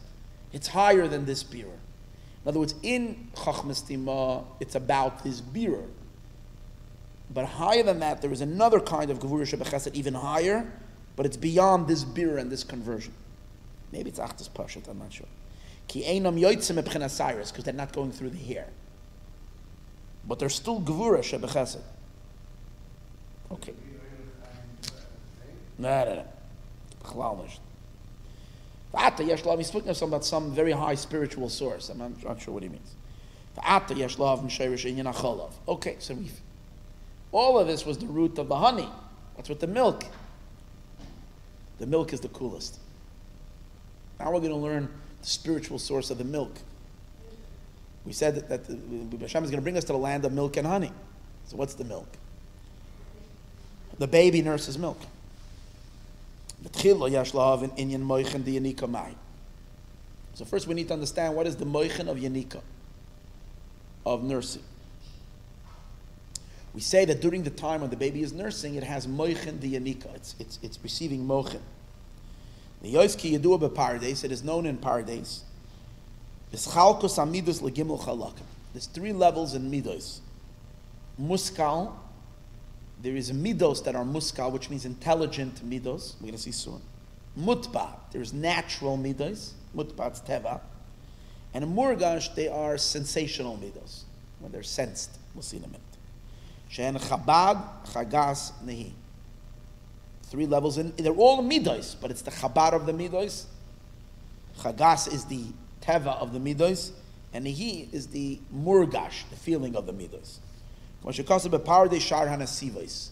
stated in Pardesh, where the Pardesh from the Ramak is explaining the 32 Nesivais Chachma, pathways of Chachma. Inyan Lamed Beis Nesivais Chachma. He says over there like this: Nesiv Chav Zayin Nikraseichel Murgash. The 37th Nesiv is called Seichel Murgash. Nesiv Chav Ches, the 28th Nesiv path, Nikraseichel Mutpa. It's called Seichel Mutpa. What does that mean? Bir advarim. Explanation is as follows. Yuvan ba'adam atachta. We'll understand it from the human being down here. Kol zeh. Ki ativius hamidos betinig anoitel anoilad mi beten ein. When a child is born, every child has certain essential characteristic traits as soon as they're born. There are children that are just the sweetest, kindest, compassionate children, even when they're in the crib. And then there are the children that they're born already with the disposition towards a cold heart and cruelty and so on and so forth, or opposite of kindness and things like that. Now, obviously a lot is going to depend on education, schooling, training, and that. But you can't say that a person is not born with a certain personality, which is, and usually it's similar to the personality of the parents, where you have certain disposition towards this way or that way. Rachman, to be kind, or yachzari, or to be cruel. Kol zeh nikra mutva. This is called mutva. It's ingrained in you from birth. But then there's another one. That's who you are and you're not feeling it. Meaning it's not actualized. It's there. It's potential. That means if a child is born with a capacity for Rahmanis, means that it's what? It's there inside of them. Now, when they're going to finally hit their first state of maturity, and they're going to come across seeing somebody that is in a pitiful state, their potential, which is in their essential character for feeling pity and compassion, is suddenly going to manifest and actualize as an actual feeling of compassion for the other kid in the class who didn't bring their lunch and is hungry. And they'll want to share their chocolate cake and recess with this kid. So this is now actualized. That's a lower level. What I mean lower level? It became more defined. It became, like we spoke earlier, it's like the pleasure that has no definition, and now it actualizes. So when it goes into a state of murgash, it goes into a state of feeling it, you're not now, it's not the entire compassion, it's a little bit of the compassion that is now actualized in the experiential, and then translate later into actions that are going to be done hopefully as a result of that, or whatever. Same as with the cruelty, the kid can be a cruel person in essence, but then they actually have a moment where they're going to, the kid fell down and they run and they give him an extra push, right? So that's the cruelty that kicks in. They take advantage of the situation. So you see, so then that's called murgash. They're feeling it. When they feel it, negush murgash. That's the lower level. That's related to netzach hod yesod, because netzach hod yesod has to do with action. But we see already with a child, even when he's a day old, you can say his midos already. If he's a soft heart, I never saw a cruel baby. You ever saw a cruel baby? A day old, you can see already. You can see if he's a good, if he's a squanderer, or if he holds on to things. He's going to keep everything in his own pocket. You can see already. His nasus, if he's a type to rise over all the children. Betzal, you find me in the nursery in the hospital where you can see the kids already that's going to be the bully in the classroom, or the isnasus, the leader, or the ones that are going to be timid and kind of whatever. Bilti shino b'mizgoy. And this doesn't change. Gam k'sheyaskin, even when they're old, v'yagdil, and they grow up, b'chol ha'pratim, with all the details like they were in the crib. Ach yeshinoi ba'anogas hamidas. But what could change the midas? When you drive it, which is what? When you expose yourself to different information, and that information could shave the midas a little here, drive it a little here. You can fashion them and fix them up a little bit, change them a little bit, for better or for worse, either way. In the conduct of the midas, hamut boys, which are essential character, like sheyagdel v'yaskin, when he gets older, sheyochel lishlit b'moicha, one can control with his brain, al hatbas liboy, on the nature of their heart, v'yasa chesed u'pizur, and they can do kindness and giving, yoyser mechadei mezek tivoy, more than what their natural capacity is. Person can come to an appreciation intellectually, reasonably, that I should be helping people more. I have the money, I have the abilities to help. Even though character-wise, it's not their nature to give. Character-wise, they like to keep things to themselves. So if they would be just like a cow, like an animal, intellect wouldn't play a role, right? It's just what they feel. But you have a mind. So the mind can do what? Can cause the midah to go out of its nature to mayach shalat al. Okay. Ubefrat al pi Torah. Someone is, according to Torah, shemasik v'yodei, a person learns Torah. Actually, today's Rambam is the laws of tzedakah. So someone learns the halachas of tzedakah. Eich shem mitzvah litin tzedakah. How it's a mitzvah to give tzedakah. Lekach mefazer v'noisen. That's why he gives tzedakah. Zeu b'chenas midos sichliyim. These are intellectual midos. Shahamida nokachas min haseichel. The midah is coming from the mind. Mach mesheyadei chachmas haTorah. He knows the wisdom of the Torah. Shem mitzvah litin tzedakah. It's a mitzvah to give tzedakah. Lekach noisen. That's why he gives chum. V'nayla ma'oida midah. Now, which midah is greater? A natural emotion or an intelligent emotion? It says, v'nayla ma'oida midah shanokach min haseichel. A midah that has been developed by the mind and so forth is higher than midas tiviyim, the natural midas. Shabaloi seichel. That's why we learn in Tanya that midas, that when a person serves God with the natural emotions, they only lift it up to the world of Yetzirah. But when they do mitzvahs with intellectuals emotions, they lift it up to the world of Bria, much higher. Sha'amidas am lakachem ma'aseichel, because the midas that come from the intellect and b'chinas gadlus hamidas, they are in a higher state. U'kiyoytze b'zeh b'shara midas. And the same is with all the midas. We spoke about it in kindness, but it's in everything. His nasusan v'shiflusan yeshunak gam ktsas ma'ateva. Their elevation or lowering will be changed, could be changed a little bit from their natural state. Machmas tagbura shlitas hamoyach. You could do a little bit of a job of a manicure on your emotions. Not completely, because a person essentially, you have your certain character that's going to stay with you throughout your life, but based on how much your mind overthink, you can fashion yourself a little bit. There are people that change themselves a lot, and there are people that kind of stay themselves more or like the same their entire life. To rebirth the emotions. It's interesting words. He says you can reborn, you can birth your midas. You have your das that conduct. The nimtza comes out moving. So what's the main difference between maturing in a person's life when you become 3-4 years old and you move on in your life to your period of time from when you're 1 day old until you're 2 or 3 years old? What's the difference? To the time. Once the midas, the das starts kicking in, your emotions become a little more intellectual. Hanikra muskel shalam midas. They become the muskel, the seichel of the midas. Sha'ad beishanim, until the child is 2 years old. It's the time of nursing. Ein lo b'chinas hamuskel. You don't have the power of intellectual emotions. Klal. Rak misnag kviyad ba shebeliboy. You can't expect up till 2 years old. You can't try to change your baby's character. You have to let your child just grow into their emotions. That's what it is. And you start educating them and designing them once their seichel starts kicking in at that time. Legamra, when they reach 2 years old. So then you see the terrible twos. You say, oy gavalt, if I leave this child as they are, they're going to be a monster. So I have to now fix this up a little bit. After 2 years, the intellect begins to shine into the emotions. Ma'at, little by little, as you're getting older. It's called maturing emotions. Adulting, what can you do? But then the question is, how come the first 2 years when they're nursing, it's called moichin? Moichin means intellect.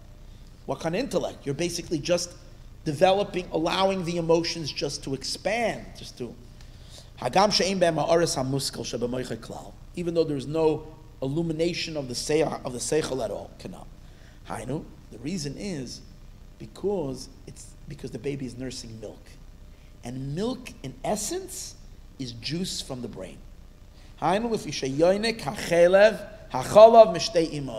Because he's nursing the milk, so the child is eating away at the mother's brain.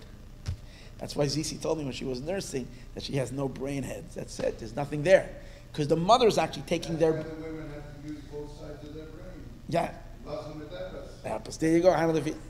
Sheyoine kacholov mishtei imay. It's nursing them from the mother. Umoyach imay shebechalba, and the brain of the mother that goes into her milk, hu loyla moichen, becomes the mochen for the child, lemidoisav hamudba'im, to his natural emotions. That means that the mother's milk is being mochen, but not to change the midos, but to kind of allow them to develop just based on the child's character. It still needs seichel. What does it need seichel? K'maimer, and where do we find that? Hashem made the mother have breasts, and it's in the place of bina, because the heart is bina. Chazal say that Hashem did a big favor for the human beings, that they made the breasts by a human different than by an animal. Hashem put the nursing for the mother in a place of intellect. So it doesn't just mean it's next to the heart, which we know that the moach bina liba, bina is the heart. But it means deeper than that, because she's feeding her child bina. She gives her child the obira dava. What's the explanation? Because even natural emotions need a little energy. V'shefa, they need a little flow. That they should just be sustained in their existence and in their natural state and in their feeling. And definitely that they should grow. Because when the fetus is in the mother's womb, the emotions, even though a 1-day-old child, stay for another 5 minutes, even though a 1-day-old child is already an entire human being and has everything that they're going to have when they're older, all the characteristics, but it is so concentrated, it's so diluted, so to speak, it's so undeveloped, betachlis. That's why you find the baby is folded like a book. Its head is between its leg, it's completely folded over. That means that its head, that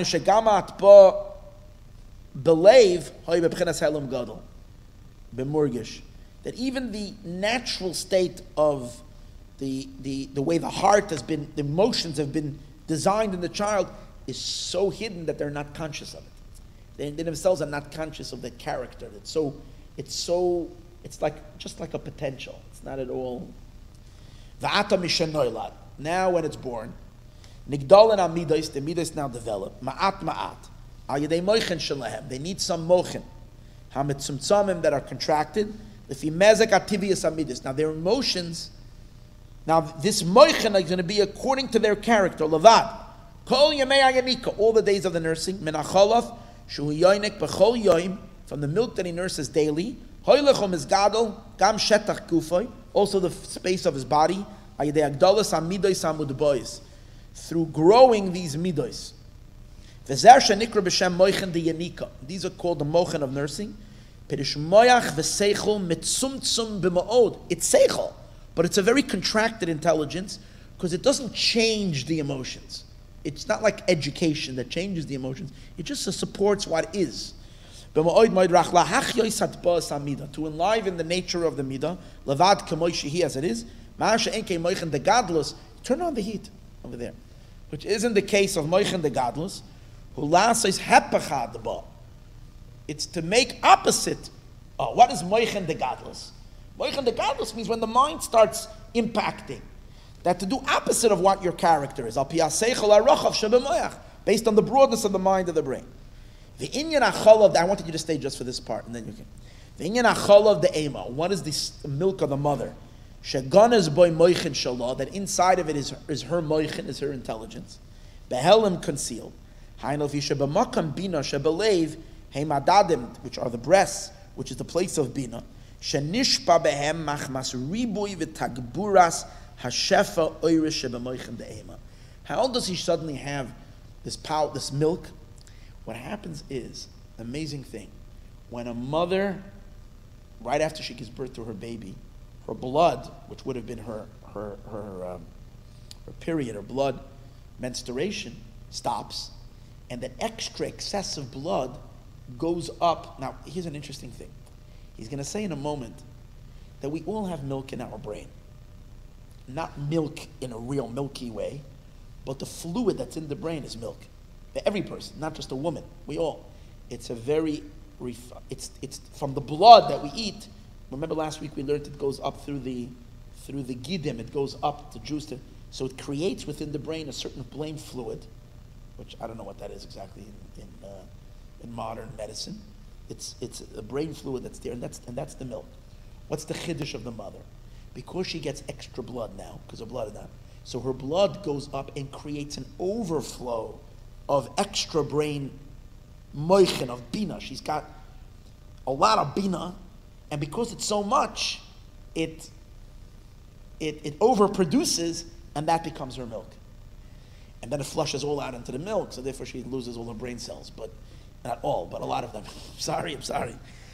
A lot of her brain goes in. But it's because initially she has a tremendous influx of brain, of this cholov in the head. He says, Vesibas, he says like this, it flows into machmas ribui v'tagburas hashefa oiris shebemoichin de'ema. There's a lot of light in the moichin of the mother. Vesibas ribui zeh. Why is it so much? Because of the birth. Hadam nechar, the blood became congealed. From the netzach hoid yisoid, they went up. It seems like the netzach hoid yisod element of the woman, whereas with the blood, which is related to the blood, rises up to the bina, rises to the mochin. So what happens is, so it increases the energy tremendously. The explanation is, the blood becomes milk, until the birth, even though by a regular person, not just a nursing mother, from the blood in the soul becomes milk, and a spiritual juice, begidei hamoyach, in the veins of the brain, whatever that is. I don't know what. I don't think the veins or whatever it is. To intensify the brain. With an extra intensity, as explained in books of science, of medical books. But by the woman, the advantage of the blood becoming congealed and getting converted, Adam yesh min aleda, from the birth, Vidama nidois, and the blood of menstruation, shenetzarim, they get constricted, v'necharim, and they get thickened, I don't know what it is, v'nasim cholov, and they become milk, umitz, and this juice, b'ribui v'toisvis b'ma'oid, it increases a lot. Whatever it is, what is it in the estrogen? What is it in the woman that creates this? Ache yordim lamata, till they come back down, b'chazet, to her chest. And they go out in her breasts, and that becomes the milk. So it's literally extra brain juice. And you know we find that? You wouldn't believe this. There was one time in Jewish history where there were two tzaddikim, that they were the breasts of the Jewish people. Moshe Rabbeinu, when Moshe complained that he can't handle the Jewish people himself, Hashem said, take 70 zakenim, and share your wisdom with them. So he took it. And it says that two tzaddikim, they stayed in the machna, they started saying prophecy. And what are their names? Their names were Eldad and Meidad. Eldad, dad means breast. Meidad is also breast. So these two, so it says in Kabbalah that they were this nursing milk, and that's what they were saying, prophecy and so on and so forth. There was a flow of godliness. So they were the spiritual dynamics of this cholov of moichin de'ema that's coming through. And the main reason, because there is moichin in the mother's milk, the nature of the nature of the midas grow from it. Everything that was below, and it goes up, in this case the blood, It's converted and it becomes on the level of the thing that's above. So when the Netzach Hod Yesod goes up in Chabad, since they went up, they become literally moichin. So she gets so much moichin in her head, and that's her milk, mamish, and she literally feeds her baby her brain cells. The dilamev. You name it coals, and you can make it over here too. You can turn it on. You name it coal, I'll turn it on over here.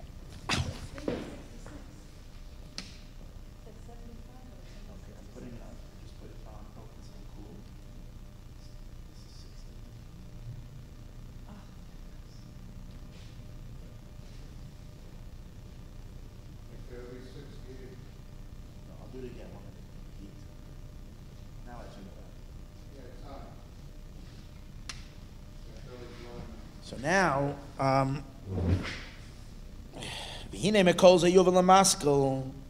so from all this we'll understand very quickly. We have to finish this.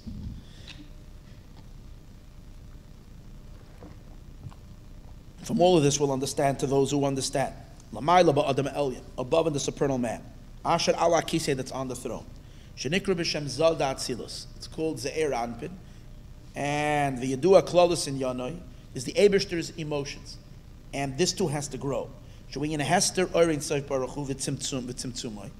the contraction, it's the concealment of the Orein Sof to contract himself in specific midos. Chesed the right hand. Why? Because Hashem wants to enliven the worlds. To be a source and a life force to the creations that are limited. These are the 6 directions: Ma'ila, Mata, up, down, Mizrach, Ma'irav, east and west, Shis, Sitrin, Ilan. So 6 supernal directions. B'chinas Atzilus and Atzilus. Shehema hamakoyriyim l'chol ha'olamos. They're the sources for all the worlds. Ki yidua as it is known. Ubiyois ki midos elu. And since these midos, heim. We turn over to the last page, 216. Rak b'shvilam shacha shefal and Evroim. Since these are only in order to bring shefa to the creations, so they have b'chinas moichen dekatnos. They're called moichen dekatnos because it's immature. It's just for the creations. Al derech mashal moichen de yanika, like the moichen of yanika begashmias kvar, yashnam b'metzias. They exist already. Ach shetzrichim hagdala lefi erkam lavad. Basically, what he's saying is like this: the Eibush to emanate needed these emotions. Even though Hashem emanated these emotions at the time of creation, they continuously need to be, they have to get food, they have to be nurtured. And what is that? That's these mochen that comes down. Kamoiken avav ktzavis al yoinim, the supernal vav ktzavis, mizrach ma'irav, the supernal east-west and these powers, kvar netzlu b'shvil b'yah, they were already emanated in this for the sake of bria tzir and asiyah. Achsha b'chol yoim mechadesh ma'aseh bereishis. Every day Hashem renews the work of creation. Nimshach le'am moichen chadashim, it comes down to them new moichen b'chol yoim every day. Kedei lahavo izmanu makom, to be the source of time and space. Machadash from them. Moichen elu, and these moichen who mebchinas cholov the ema. The moichen for the 6 emotions, for the ze'er anpin, comes from the milk of bina, the atzilus. Al derech mashan al nal shebecholov ganus behela moichen machmas toisvis ribo yoiris. Just like we said earlier that the milk contains within it in a concealed way the mochen, because there is so much excessive light in the mother, and it channels down into the milk, shemina achira sheldam, from the thickening of the blood. What creates this milk? It's an amazing thing. When we elevate things in this world, this is called food. We're giving Hashem food. He eats it, and it becomes blood. This blood gets elevated and becomes milk in Bina. As it goes all the way up, it becomes milk in Bina. Bina, in turn, channels that, and it becomes the moichen for the Eibishter's renewal of time and space. See what's going on here? So we're very, very much involved in partnership in creating ourselves. Because all the mitzvahs that we do, all the separations that we do birurim, this goes elevated, it's called food, it gets eaten, it becomes blood. Blood goes and channels up to become milk and bina. Bina goes down and is and gives the nurture to the 6 emotions of the Ze'er Anpin called HaKadosh Baruch Hu, and gives him Dam Necha v'nasa Cholov v'dai l'mev. Omnam Inyan Moichen de Gadlus de Zaba. What does it mean, Moichen de Gadlus? This is all just to sustain the 6 emotions. But then there is Torah, there is new insight, new light, miracles, not just to keep the world going, just for that, the mother can't contribute that. That has to come from the father. That means Bina can't give that. Basically, what comes out, what he's going to learn over here is a mother in her education. What's a mother's role in her education? To develop and bring out her child the best she can.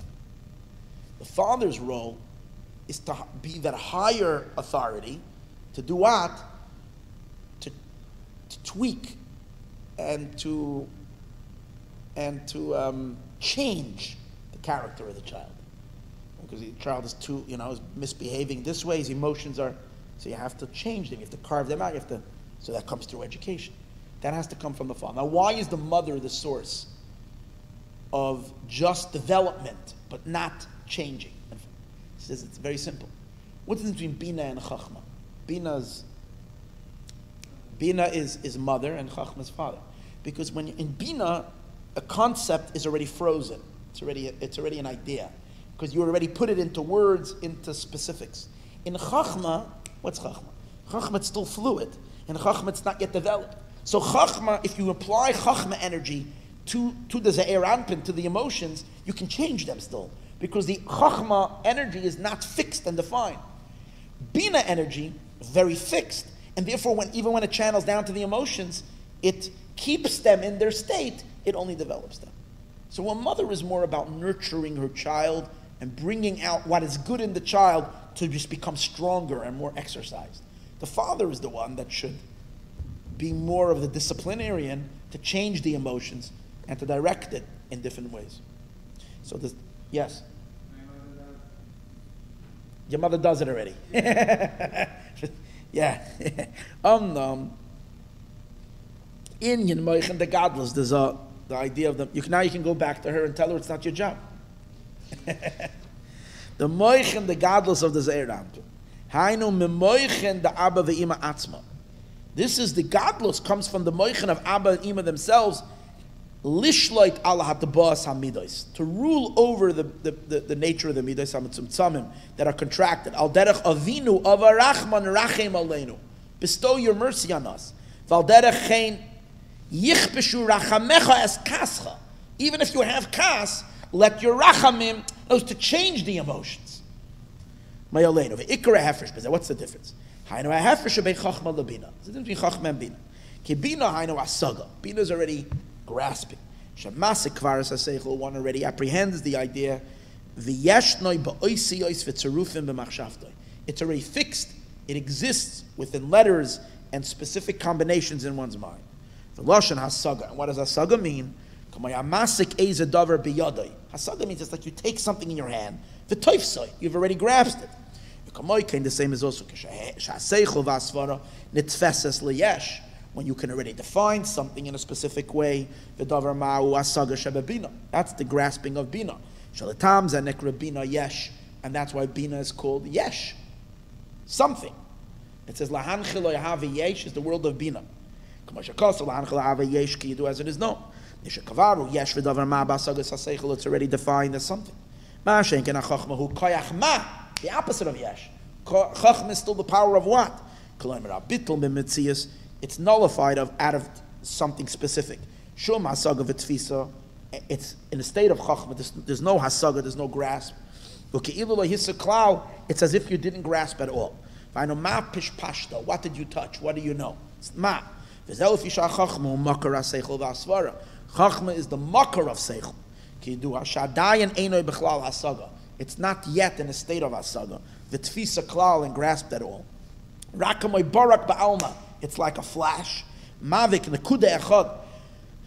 It's an illumination of one nekuda baskola satamtzis. It's just the general idea.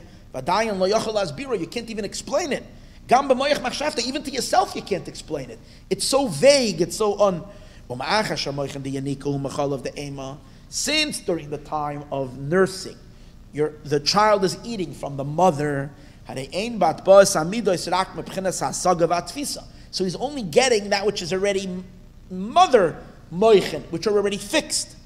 And even this is being drawn into the concealed milk.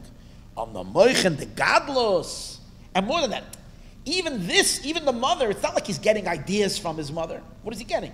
He's getting a milk, a juice that is filled with brain cells.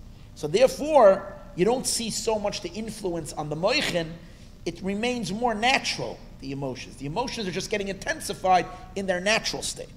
The moichen the gadlos, but the moichen of gadlos, ikram, the expansive moichen, ikram and moichen the abba, they're mainly coming from the moichen of father. Shu gadlos haseichel, which is the greatness of the seichel, lamaylam and asaga, that's beyond grasping. Elakach koyach shlitas hamoyach alalev, the power of the mind to rule over the heart, lahapach men akatza lekatza, to switch the heart, me'achzarius from cruelty, lerachmanis to compassion, ukadaim and the like, even though the way they nursed from the mother's milk, lo yerachem achzari, the one who is cruel will not have compassion. And those mother's milk cannot bring you to that state. But when the father's moichen, coming from the expanse of a father, makar aseichel, the root of intellect, yuchel gama achzari, so even a cruel person, lispal berachmanis, can be moved in compassion, kasha yaskel hetiv, when he will appreciate it in his mind, goydel oitzem hamarirus, how bitter it is, vashiflis, and how lowly this situation is, and how he needs to help out, even though naturally he doesn't care, he's a cold-blooded person. But if you don't have chachma, and you only have hasaga, which means you're only working within your bina, you're only working with what you know already, with what is defined, so then, so the moichem remains small. Lo yispal mitzativoi lerachem ala ani. One will not have his spilus to have rachmanis on a per person. Based on this, we'll understand. We daven. Yiratzain sheyichpeshu rachamecha es kascha. Let your rachmanis conquer your upsetness. Mayaleinu from upon us. What are we asking? We're asking that it should be a flow of moichem de gadlos bize'er anpin in the ze'er anpin. Mipchenas abba, from the level of father, of a rachamon, compassionate father. The kolshkin pchenas umadregas of a rachamim, especially even a higher level called of a rachamim, which is from keser, which is even higher than of a rachamon. Because the difference between of a rachamon means compassionate father. Of a rachamim means the father of compassion. So therefore it's really higher. Okay. So this explains the difference why mother's milk brings expansion and honey is the opposite. And take a look at what happens over here. Think about it. Milk starts from blood, from gevura, and becomes chesed. Udvash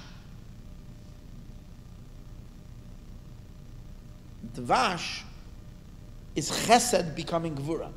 It's the concentration of, it's gevura shebechesed.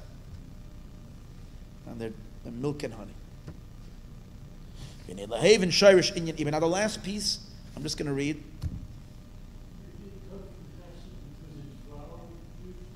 What? No, I'm not talking honey. Oh, I didn't. The reason why he said it's chesed is because of the sweetness.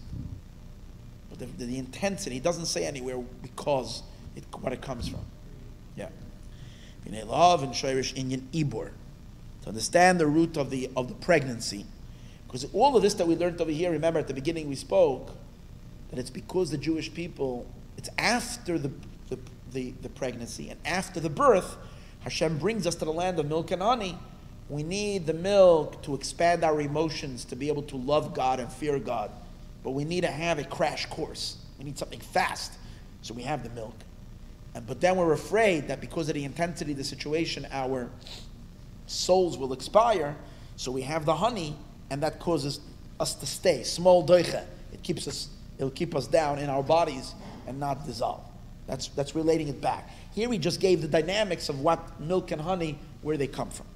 But now he's going into the pregnancy itself. That Golus is a time of pregnancy. A woman she's getting close to give birth, she cries in her labor pains. We have to first preface the verse. It was when Paroi toughened up from sending us out. What does it mean he toughened up from sending us out? The idea is the b'chinas ibur haine tlas goy tlas. During the time of pregnancy, the baby is folded up. Roishe ben birkov ki yadua, as it is known. His head is between its knees. Inyan achevle leida, time to give birth, which means time to develop the child. The pangs of birth. Heima ma'akvim, they stand. Umoyne mesaleida. Remember we said earlier, in order for a birth to happen, actually the womb becomes more contracted. And that pressure now of the baby on it fights it, and that's what causes the tension, the birth to happen. And those contractions, actually, it's from the yanikas achitzainim,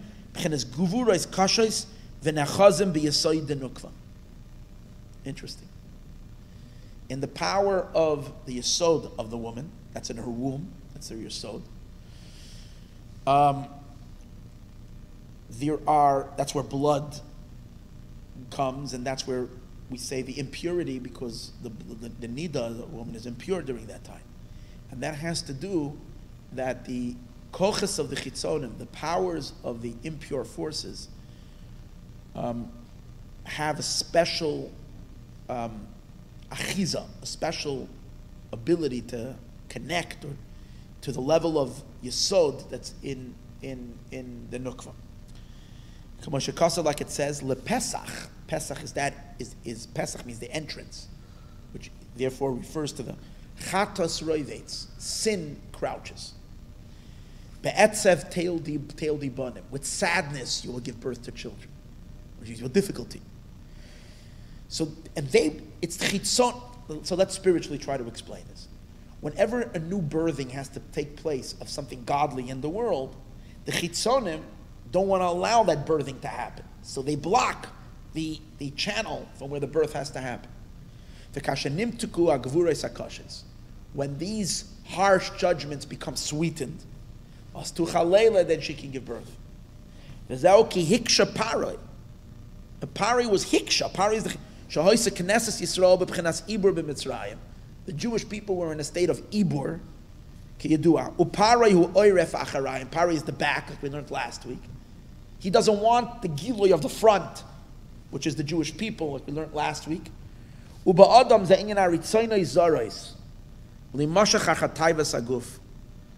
a person it means, what are the chitzonim that don't allow the birth?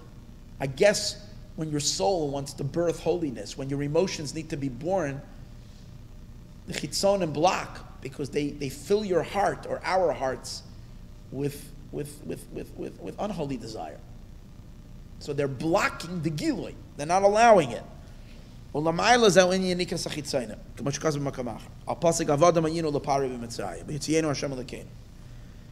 telling you that this last piece I didn't get a chance to really read, and I'm just reading it. She's coming close to give birth. Tachil, she cries out. Tizak, like it says, like the Jewish people cried out right before. What was the makasha leilid? Why we have a hard time to give birth? Misibas parei. That's the chitzonim that are not allowing the birth to happen. Lekach ne'emar ki hiksha parei she'osam b'chinas makasha leilid. He made the Jewish people be like make them difficult to be born.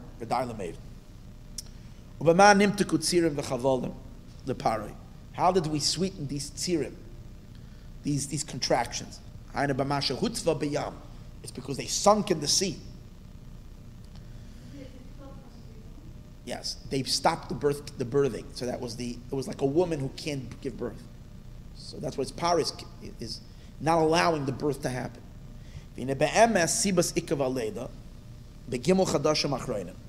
The real reason why the birth is not taking place in the last 3 months, the yesod of the woman, which is her womb, shetivai lehiskametz. Its nature is to close, uliskavitz b'ma'oid, and to become very, very much contracted, v'lamoid negad avlad, to stand against the child, bilti yetze, it shouldn't go out.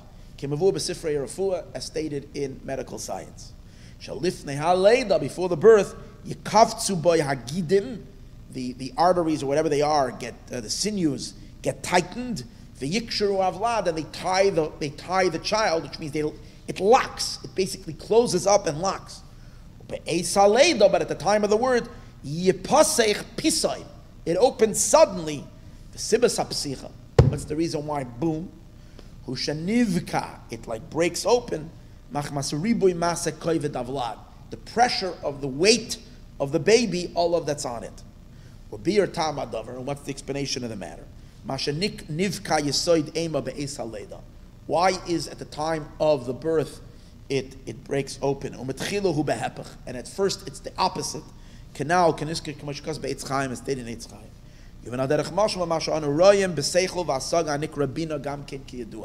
In Bina, when Bina has to give birth, we see the same thing.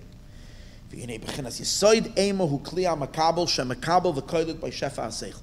womb of the Bina, of the mother in the mind, it's the Yisoid is the Keli that receives the Shefa of the Seichel, the Asvara and the idea, the Nikra Hiskashris HaMuskal. It's called the bonding to the idea. When you learn something, you apprehend it in your mind. First you have a koach of grasping in your brain, and you grasp all these ideas, for moyach bina, which is the moyach of bina, ki yedua, as it is known. And when you're learning this specific seichel, you grasp it with the power of your asag. There's a specific power in the power of apprehending that connects this idea that you're learning, and it's taking it in, it's taking it in deeply, like the womb is holding deeply to the child. This absorption, the length and the broadness of the seichel becomes contracted shaloimid. It's interesting. When you want to absorb something very deeply, it kind of contracts and it stops it from flowing in other directions. Because you're focused on it. And that limits it because you really want to get it, so you're not so free to allow it to go into kiteva yisoid, because the nature of yisod, it's the same like the womb, likloit. It's to hold, ulechavitz, ulekasher boy, and to attach itself, a dilemate. And we see sometimes that in the mind too, sometimes there's a birth that takes place, that this yisoid that's holding on so tightly to the idea opens up. That a teacher who's teaching something to a student,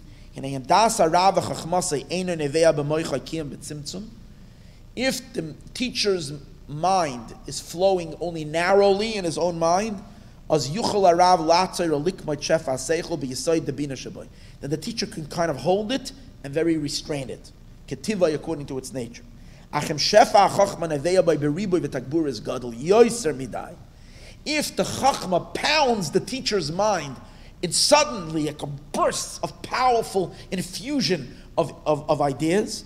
The pressure is too strong, and the bina cannot hold it anymore. It will open up. Suddenly the teacher doesn't have control anymore, and they suddenly are pouring more than the students can handle. It's because suddenly like there's a burst, the dam burst. And that's what because there's an influx. And that's what happens every time when a woman gives birth. There is like a certain point where it's like bang. If it's not so much, he can hold it back and control it. He's able to be so controlled in his teaching to teach what he wants to teach. But if it like gets intense, sometimes they like start going into all directions and flow it like the The nature of the yesod of ema is to hold it and to limit it.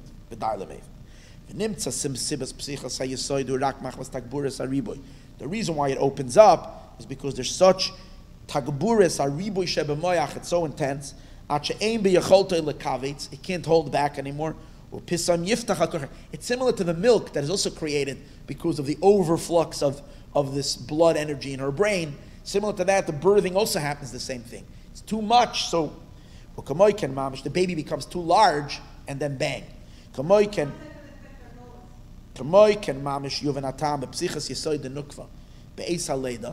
the time of the birth, dafka. That means that we do so much mitzvahs, there's suddenly so much godliness that the gullus that's trying to hold it can't hold it anymore, and it just bursts open. The Rebbe always said, one more mitzvah. One more mitzvah. We have to just add that extra pressure that will break it out. Yuvam understood him because he saw it aimed at Silus.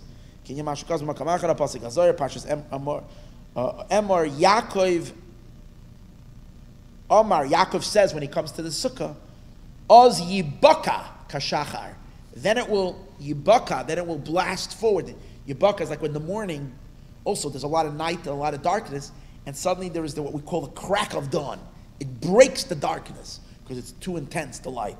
So Yaakov is that power, because Yaakov is the intensification of the light, that it becomes yibaka. Kishachar oirech besider gaber sukkos. The last word of the mimer is sukkos. V'samachta. Sukkos. So we come back to sukkos. L'chaim. Wow, what a mimer. I don't understand the whole thing, but it's nice. It's nice to learn it. Well, when Sheikh will come, we're going to relearn it and understand it. I need to stand. I'll come in a second. The bones have kind of became attached. Ow. Okay. Let me shut that a second.